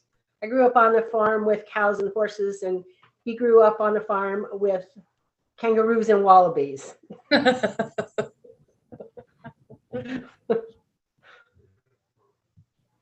That's it. Yeah. Thanks, Tawny.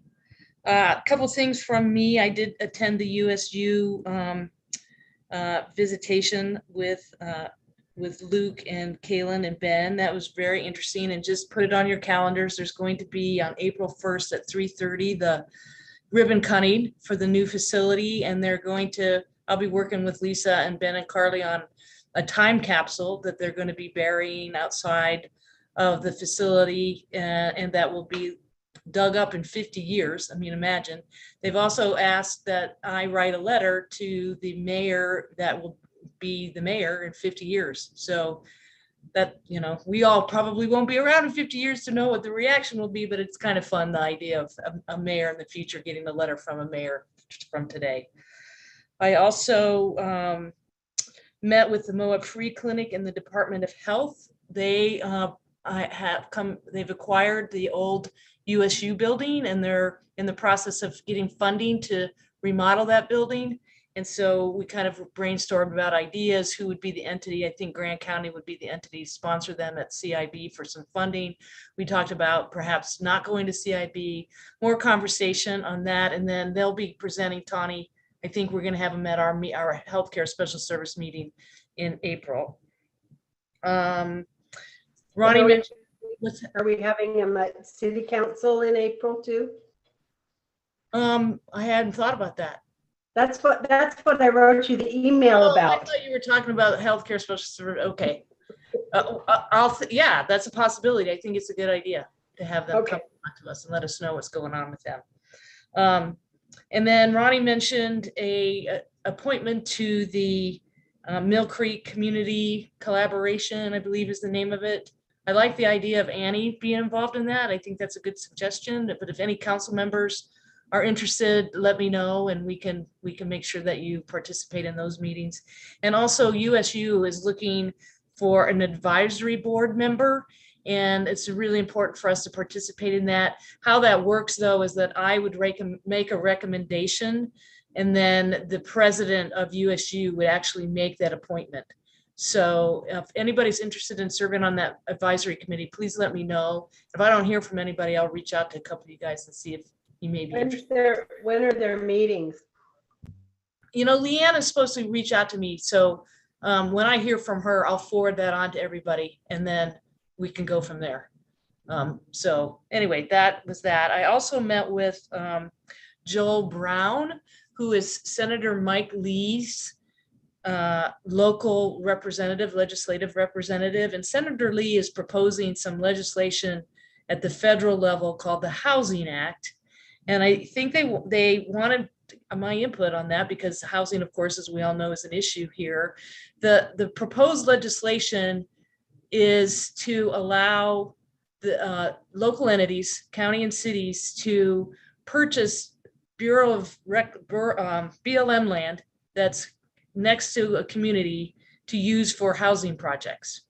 And so, you know, they explained it to me, they talked to me. My first comment was, well, what are people are going to think is this is a land grab? And so they need to be very specific about, you know, what that is about and what affordable housing is. And so it was a good conversation. Potentially it could be good legislation. It hasn't passed yet. They're just moving through. So I'll stay on top of that and keep you guys informed on what direction that's going one way or the other. And that is, and I've got this, you know, I kind of need to ask you guys, I get asked to sign letters all the time, not all, you know, like at least a couple of times a month. I get these requests to sign these letters, and I got one from the Utah Rural Energy Diversification and Innovation Coalition. And I don't know if any of you are aware of that. It says that the city's a strong supporter. I'm very reluctant to sign things that I'm not sure that you guys are aware of. So if you could give me some direction, maybe when we meet next week, is how you want me to handle that when I get letters like this, because I just don't feel comfortable if I don't know that you guys are supporters, that I should be signing them without your approval. So when we all meet next week, I'll show you this letter and you can give me some direction on how you want me to handle that in the future. That's all I have. Oh, so now we move on to the city attorney report. And so we've got Nathan. I believe we're going to bring Nathan in to talk to us about legislative procedures and an overview of the legislative process. As we all know, this was kind of a quiet year until a week ago when HB 146 came about. And I do want to recognize Ronnie for all the work that she put into following the legislation and working with the Utah League of City and Towns. That's such an important process. And I know some of us were kind of new to this process this year, so we were reluctant to jump in. But next year, and we'll have a full conversation about this when we get closer to the session next year. But I really think it's important for council members, particularly Luke and Jason, that aren't familiar with the legislative process to participate in it, because it is interesting. And I'm going to turn it over to Nathan. But one other comment I'd like to make is, you know, unless you've had the opportunity to participate in this process, it's really difficult to understand how it works. And Nathan will fill us in on that, I think. And, you know, it can be very challenging. It's very intimidating. And sometimes you have to act really fast. And in the case of HB 146, the staff and Nathan and our lobbyist, Casey, were well aware that something was coming down the pike on this bill 2 or 3 weeks in advance. We kept the county informed on that. We know that something was coming, and we didn't know about it until Tuesday night. And once we found out about it, staff and Nathan and Casey had to jump right on it and start negotiating. And luckily, and I personally am grateful that they were there to jump on this legislation, because if they hadn't, we wouldn't have gotten anything. We wouldn't have been allowed to enact any kind of noise ordinance on OHVs. And because of their quick action, we were able to get what we got. And we're going to hear more about that. But I just wanted to make that statement because I think it's really important for the community and for council members to know how fortunate we are to have the staff that we do, that we're paying attention, we're on top of this bill, and we're able to at least get some language in there that's gonna support what we're trying to do with OHV noise ordinances. So Nathan, thank you for joining us. Appreciate the work that you've done, and I'm just going to turn the rest of the time over to you, and then we'll go into executive session after you give your overview of the legislative process. Well, thank you, Mayor. It's an honor to be here, and I think this is probably my first full council meeting as your city attorney. I think I did participate on a prior water meeting. And so what I was hoping to do is I do have a couple bills that I think would be of interest to Moab that I'm going to go over.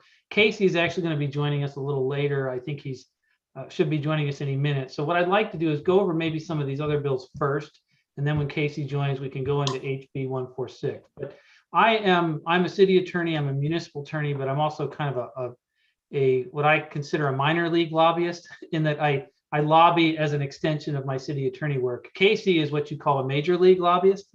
So he's the one that's there up on the hill pounding the pavement. But I do have a little bit of policy experience, and we're not going to have time tonight, but I'm going to be coming down this Friday, actually. And if I have a chance to meet with some of you, I can give you some more thoughts on what we can do to get you trained up on how the legislature works, including both the process, but just also some of the unwritten rules and personalities that are up there.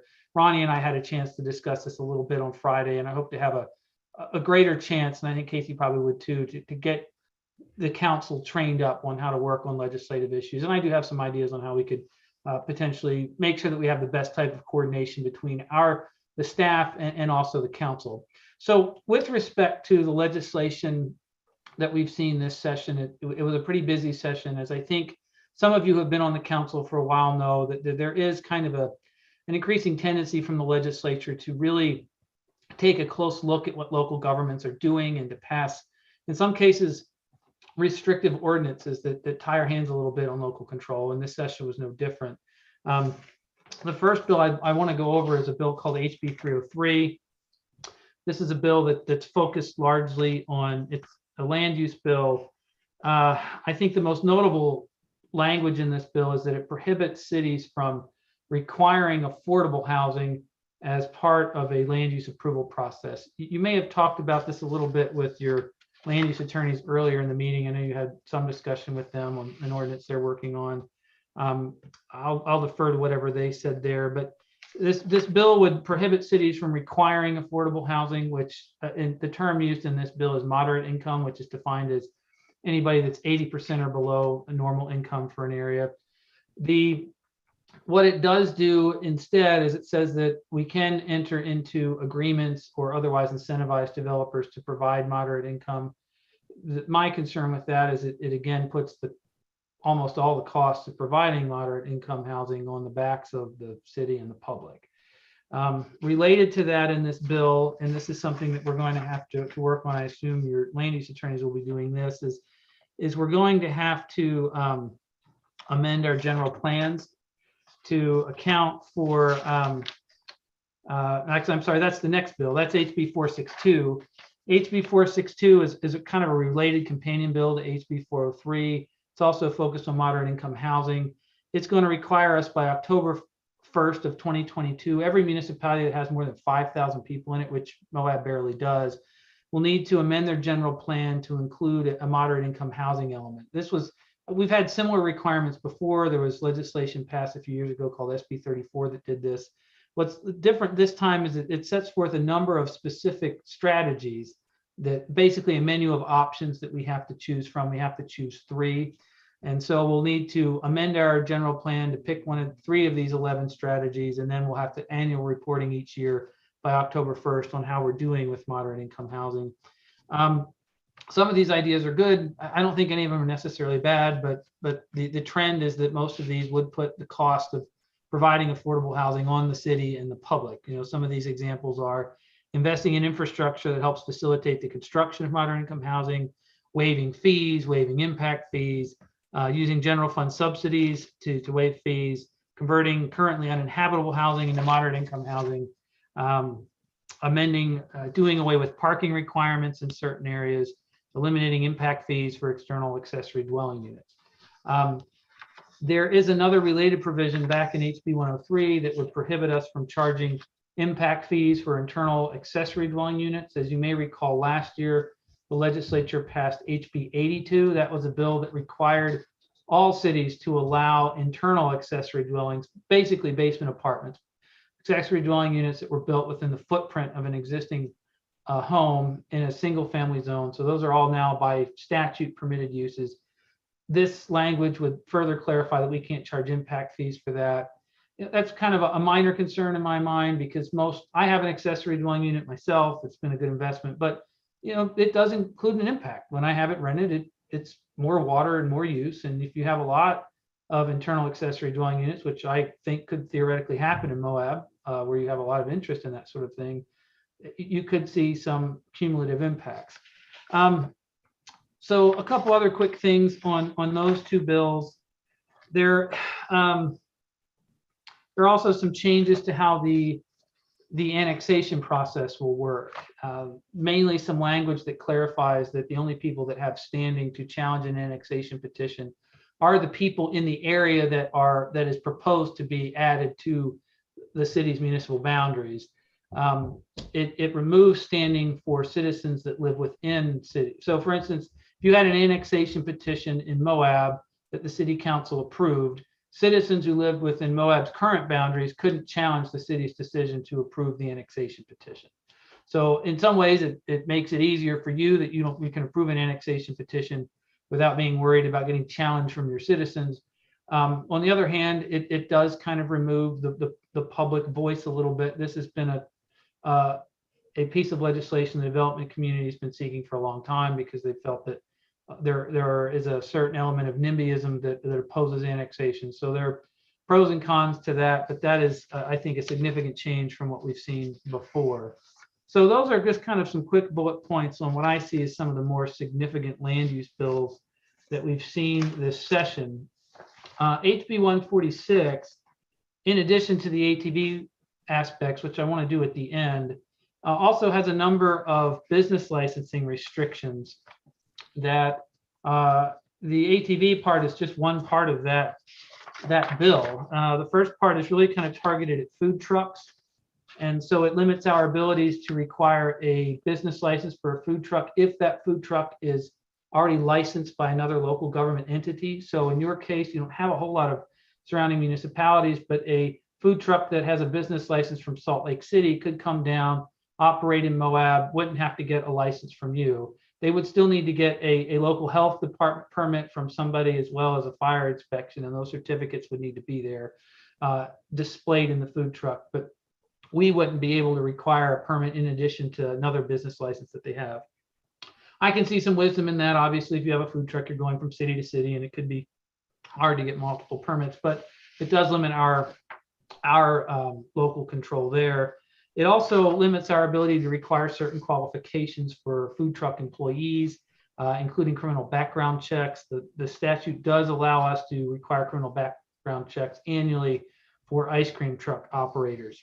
So those are just kind of, I thought, some of the more notable bills that will likely require us to take a closer look at our ordinances and see if there's some things that we should change. There's another bill called HB 115 that goes to retail redevelopment, basically limits our ability to do retail incentives through redevelopment agencies. You can still do them, but there's some more strings attached tied to percentages with affordable housing and other components. That's a bill that requires a little bit more time to get into the details of, but that was one that the league focused on quite a bit during the session. I think it's something we'll probably need to take a look at to the extent that you're doing retail redevelopment incentives. So with respect to 146 and the ATV ordinance aspect of it, as the mayor noted, this was kind of a late breaking development that Casey was working on largely with Carly. Senator Bramble, who I think many of you may recall, kind of owns this space. You had worked with some other senators to introduce legislation, I believe last year, on the noise ordinance aspect. And Bramble had opposed that legislation and said, well, I think the cities already have existing authority. They should do that, use their existing authority before they enact before we enact new legislation. And so he had introduced an amendment to HB 146 that would, one, prohibit cities from using business licensing to regulate noise ordinances associated with street legal ATVs.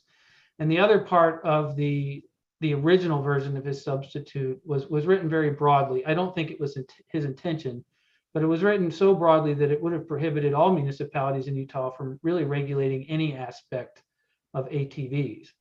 However, so Carly and I were chatting about how to handle this particular amendment, and Casey was working with Senator Bramble. He called us up. Senator Bramble was on the phone. We pointed out our concerns, and he says, I don't have any issues with your ordinance. I may not have done it this way, but I've followed your ordinance. I've read it. I'm not trying to impede or overturn your ordinance. So I'm willing to do this. I'm willing to insert this language in the bill that says that you can't enact unreasonable noise ordinances for ATVs that are street legal. And that's what I'm willing to do. And he said, but because I'm not targeting Moab specifically with this, I'm also willing to go on the floor and make a statement saying that I'm not trying to do any harm to your ordinance. And I think there's been some confusion on this report, given how this has been reported in the press. I don't feel that the press articles I've seen on this have been accurate, because they haven't quoted the floor debate where Bramble gets up and says, I'm not going after Moab's ordinance with this amendment. And so I chatted with Carly prior to this, and if you're willing to listen to his statements for about 5 minutes, I think they're pretty illustrative of the intent behind this bill. So if it's okay with you, Mayor, and the rest of the council, I'd like to play Bramble's floor statement just for the record so everyone can hear what he said. Sure. Before I do that, however, I just want to make clear that at no point did we ever endorse HB 146 as a whole. Bramble consulted with us because he wanted to make sure that he wasn't disturbing or impairing our ordinance, and we gave him our feedback, and we can talk a little bit more about what this means in the closed session, because we do have a notice of claim on this ordinance. But I think for the record, I think it would be helpful for everyone to see what he actually said. So let me see if I can share my screen. Carly, do I have the ability to share my screen? Oh, I do, right here. Okay. Yeah, you should be able to. Yeah. Okay, just let me make sure that I get the right thing up here real quick. Okay.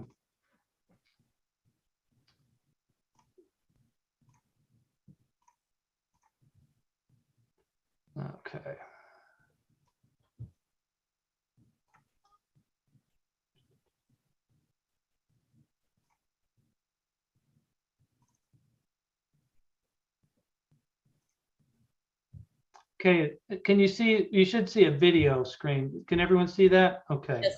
Yeah. All right. Thank you, Mr. President. I would move amendment number 2 under my name. What this amendment does, a year ago, we had a big debate about UTV noise or limitations, particularly in the city of Moab. So after months of deliberation, Moab adopted an ordinance that puts what they believe is a reasonable noise restriction on a reasonable hours during the day basis. I think they have a moratorium or this noise ordinance kicks in, I think at 8:30 at night until 5 or 6 or 8 in the morning, something like that. The purpose of the substitute bill yesterday was very clear. It was dealing with political subdivisions using business licensing as a way to have shadow regulations to shut down or severely restrict a particular business. What this amendment does, it says a political subdivision may not enact or enforce an unreasonable noise ordinance. We don't have anywhere in our traffic code or in our vehicle code a decibel specification for vehicle noise. We say they have to limit noise based on mufflers or sound reduction equipment, but there's nothing that gets into the technical definition of what that means. And working with their city attorney and their city manager in inserting the term unreasonable, they can't enact an unreasonable noise ordinance. They believe that's a reasonable solution to their problem. I believe that should not do harm to their the ordinance that they have. So without, I'm open to questions on the motion to amend. There's a little bit more discussion here that I think is illuminating that's worth listening to, where he further clarifies his intent. Senator Bramble's name, Senator Reedy. Thank you, Mr. President. We do use businesses to regulate our communities. You know, we have alcohol laws that if you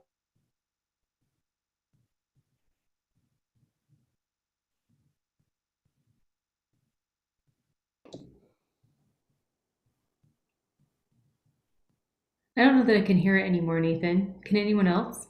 No. Oh, sorry. How's that? a better living environment for their Let me take it back just a little bit then.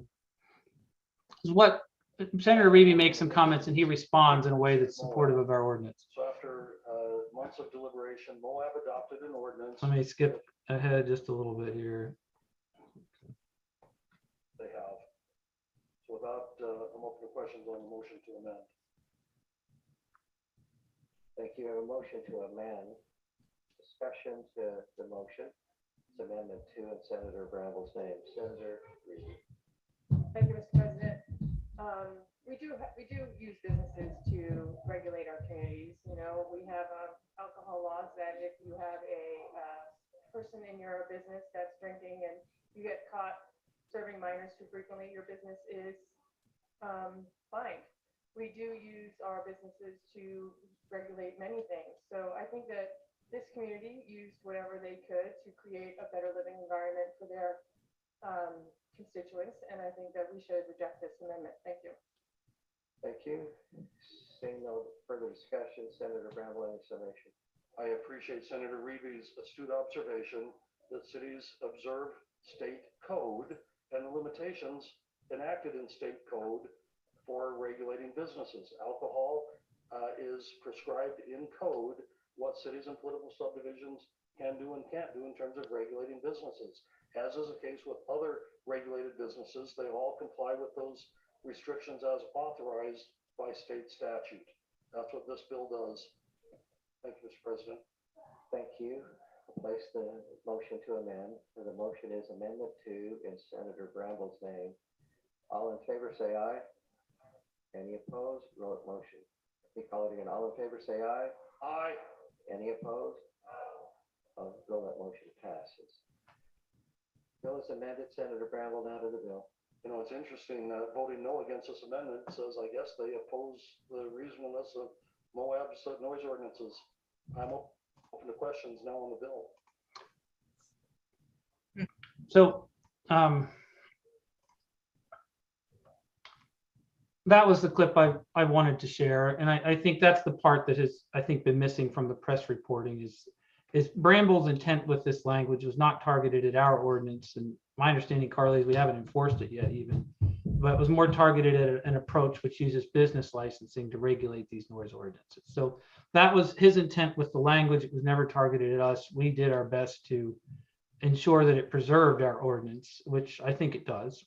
And we will need to go into a closed session to talk about the notice of claim that we have. But in terms of the legislative update, that's what I had prepared to go over. I'm happy to answer any questions or dive into things a little bit more deeply if you'd like. Questions for Nathan, Council? Kaylin. We adopted so several years ago, a affordable housing plan was developed jointly between the city and the county, and it was adopted as by both bodies, I believe, as an amendment or an addendum to our general plan. And it's quite extensive. I'm just wondering if you've had a chance to review it and if you know offhand if it meets the requirements of this new law. I have not had a chance to review your general plan. I'm coming down on Friday to kind of get my orientation, so to speak, with the city. So I haven't had a chance to look at it, and frankly, this law was passed in the waning hours of the legislature too, so it's rather new. You're right, there may be a chance that the things that you have in there now meet the specific requirements of HB 303, or I'm sorry, HB 462. So is it possible it might, but either way, we're going to have to file a report this year and then every ensuing year about what we're doing on moderate income housing. Thanks. Tawny, did you have a question? No, I just wondered if we could get that video forwarded to us. I couldn't hear a word of it. Oh, was anyone else able to hear it? I could hear it. Yeah, I can forward you the link. There are actually two statements. So what happened is he introduced the First Amendment, which is what he's saying there. Then we came back and said, hey, you need to fix a couple other things. We pointed out why, and he's like, you're absolutely right. Came back and amended it. So it's actually the second substitute that they passed. And when he did that, he again said, look, just to clarify, I'm not going after Moab. I'm not trying to do any harm to their ordinance. So I can send you the link when we get off today's meeting. But yeah, it's worth having. And I think, Carly, I think you already have it, but I'll resend it to the whole council. That would be good. Yeah, I couldn't hear any of it. Okay. Ronnie? Oh, okay. Yeah. Thanks for the time the other day. Just a quick question. 462, I've been asked to speak to that on the benefits of inclusionary zoning, but my sense was that inclusionary zoning pretty much got stripped out of that. Is that right? Yeah. And I'm happy to give you kind of the more detailed blow by blow background on that, Ronnie. Okay, I can talk to you another time. I just wanted to make sure I understood that was gone. Yeah, so they were using the term, well, when the league was working on this with the Home Builders Association and the Property Rights Coalition, the shorthand term they were using in the negotiations was inclusionary zoning, but ultimately that was changed to moderate income housing. And I think part of the reason for that is that moderate income housing is a defined term that already exists in the code, rather than inclusionary zoning, which isn't. I think so. That was the main change. The difference is moderate income housing does apply to like that 80% threshold of what a family's income is. So theoretically, we could regulate over that, but how we determine that would be somewhat difficult. Okay, and then I don't know if you followed Ferry's bill. I can't remember if it was 464 or 474, but it was the one that involved animals. Well, one of the bills that involved animals, but I just know we had a lot of residents that were concerned about it because it didn't pass, but it seems like it's going to interim, and it seemed like one of the things that would make it much easier for puppy mills and other things to operate. And so I just wanted to pass on to you that, as far as I can tell, it's an issue of concern for our community. So something maybe. And that was a bill, if I recall, and Ferry is a farmer, I think, as many of you may know. If I recall, that one was trying to limit the types of animal restrictions cities could impose. Is that correct? Yeah. The story I heard is that there were some breeders who came to Utah from other states that were too strict, and that was one of them. Yeah. Well, I will say this. I've worked with Ferry before, including on a couple water bills, and he's a reasonable guy. Speaking of which, with water, that was one thing that I forgot to mention. I think I've mentioned this to some of you, but the legislature did pass HB 33, which Joel Ferry sponsored, and that bill greatly, and that was a bill I worked on, that greatly expands the number of people that can hold in-stream flow rights. So I know getting water from Milk Creek has long been a priority for the city. This bill was largely driven by the Great Salt Lake, but it does allow anybody who leases water or owns water rights to put that water in stream. So the city could potentially put some of its water rights or lease water from someone else to put in Mill Creek. We already had existing authority to do that under the Water Banking Act, which I co-wrote, but now you have an additional tool that Representative Ferry got through with that bill. And I guess my last question was, I mean, we spoke on the phone a bit about this, but for the benefit of colleagues, it sounds like over time anyway, you will be able to advise a bit on education for council members about legislative process and best ways to be involved and understand, for lack of another term, personalities involved. But but because I know one of the things, you would ask me how much education we got, and I said, well, really very little. I mean, you can get what you get at Utah League of Cities and Towns, and if you're part of the Legislative Policy Committee, you get more. But for the most part, otherwise, you're kind of educating yourself. And so I was just interested if you had kind of any advice right now to pass on where you see that going, or if that will be developed over time. Yeah, so Carly and I discussed this, and we had a conversation with the mayor about how to address this. I was originally hoping to spend some time on this agenda talking about that, but then we got this notice of claim, which we need to discuss because we have to respond to that. So that's going to be the focus of tonight's closed session. But I am coming down to Moab this Friday, and I'm hoping that I can meet with as many of you in person as possible and get your take on that particular issue, because there are a number of different ways we could do this. My initial thought, and I've already kind of started to do this, is put together kind of quote unquote a faculty list of people both in the legislature and other municipal people that I work with that know how to work with the legislature to get things done. And particularly people that are negotiating from, without a lot of leverage. And so that's my hope, Ronnie, is that when I come down this Friday, I can have a chance to meet with as many of you in person, or otherwise schedule some calls with you, get an understanding of where things are with our level of understanding, and then help put together kind of a training program that works for the whole council. So I do think that's a very important thing. I do think that we would all benefit, and I think the league would benefit. I think the legislature would benefit from having a fully educated and engaged Moab City Council on legislative issues during the session. Okay, and just one last question on that. When we have that training, well, first of all, should people just contact you directly, knowing you'll be here Friday, to maybe try to get a time slot with you? And the second thing would be, we went from last year having a legislative committee kind of the mayor and the attorney and the city manager and 2 council members, to this year thinking, maybe we don't need that. But looking back, I think we could have benefited, or maybe there's a different form. So in your education of that is something you can advise on? Yeah, and that's something I'd like to get everyone's take on, because every city's different, right? Every city has a different culture and different needs. I have some cities where they're more than happy just to defer to the mayor or the city administrator to handle that. And then I have others where I have set up a committee, a legislative committee, and they set up principles of like, hey, these are the guidelines that we want you as the lobbyist or the attorney to follow when you're reviewing bills. And we know that you're not always going to have time to consult with us. So if you follow these principles that we've approved, you can say yay or nay to stuff when they ask you questions. So it really just kind of depends. And that's what I'm hoping to get a sense of what makes the most sense for you. But there are many different ways to do it.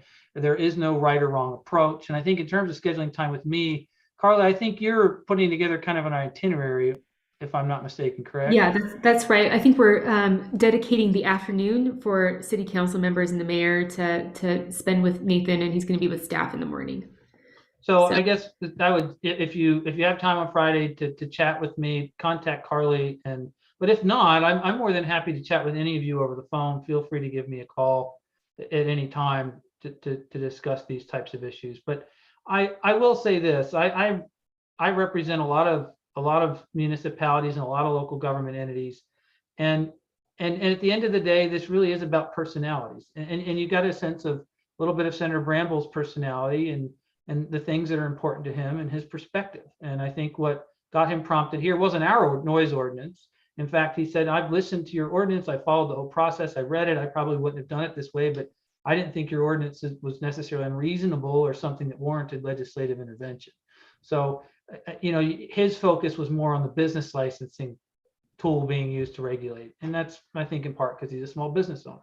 So understanding how legislators think, the current makeup of our legislature, what's important to them is really important. And I've found with a lot of these folks, if you can sit down and chat with them and get them to understand your perspective, they may not change their mind per se, but you may get a little bit more of an in, and they may be willing to budge a little bit on things that are really important to them when they run a bill. And it's always important to have as many allies as you can in the legislature. Jason or Luke, do you have any questions for Nathan? No? I don't. All right. Well, thank you for that overview. That was really good. And I agree that we need to be involved. It's very, very important for us as you guys, particularly as legislators, to be involved with state legislation that occurs every year. There's always surprises. And, you know, I have to commend our previous mayor, Emily Newhouse, because she did make some inroads with our legislators, and she's very proud of it, and we should be thankful for that. And so shout out to you, Emily, for the work that you did. So now we're going to move into a closed session. So I'm going to ask for a motion to move into a closed session to discuss strategy on reasonably imminent and or pending litigation. So moved. Motion by Kalen, second by Second. Luke. Any discussion, Kalen? Luke? Anybody else? How do you vote, Kalen? Aye. Luke? Aye. Bonnie? Aye. Jason? Aye. Ronnie? I'm gonna clean out my ears so I can tell the difference between Tawny and Ronnie. Aye. All right, all in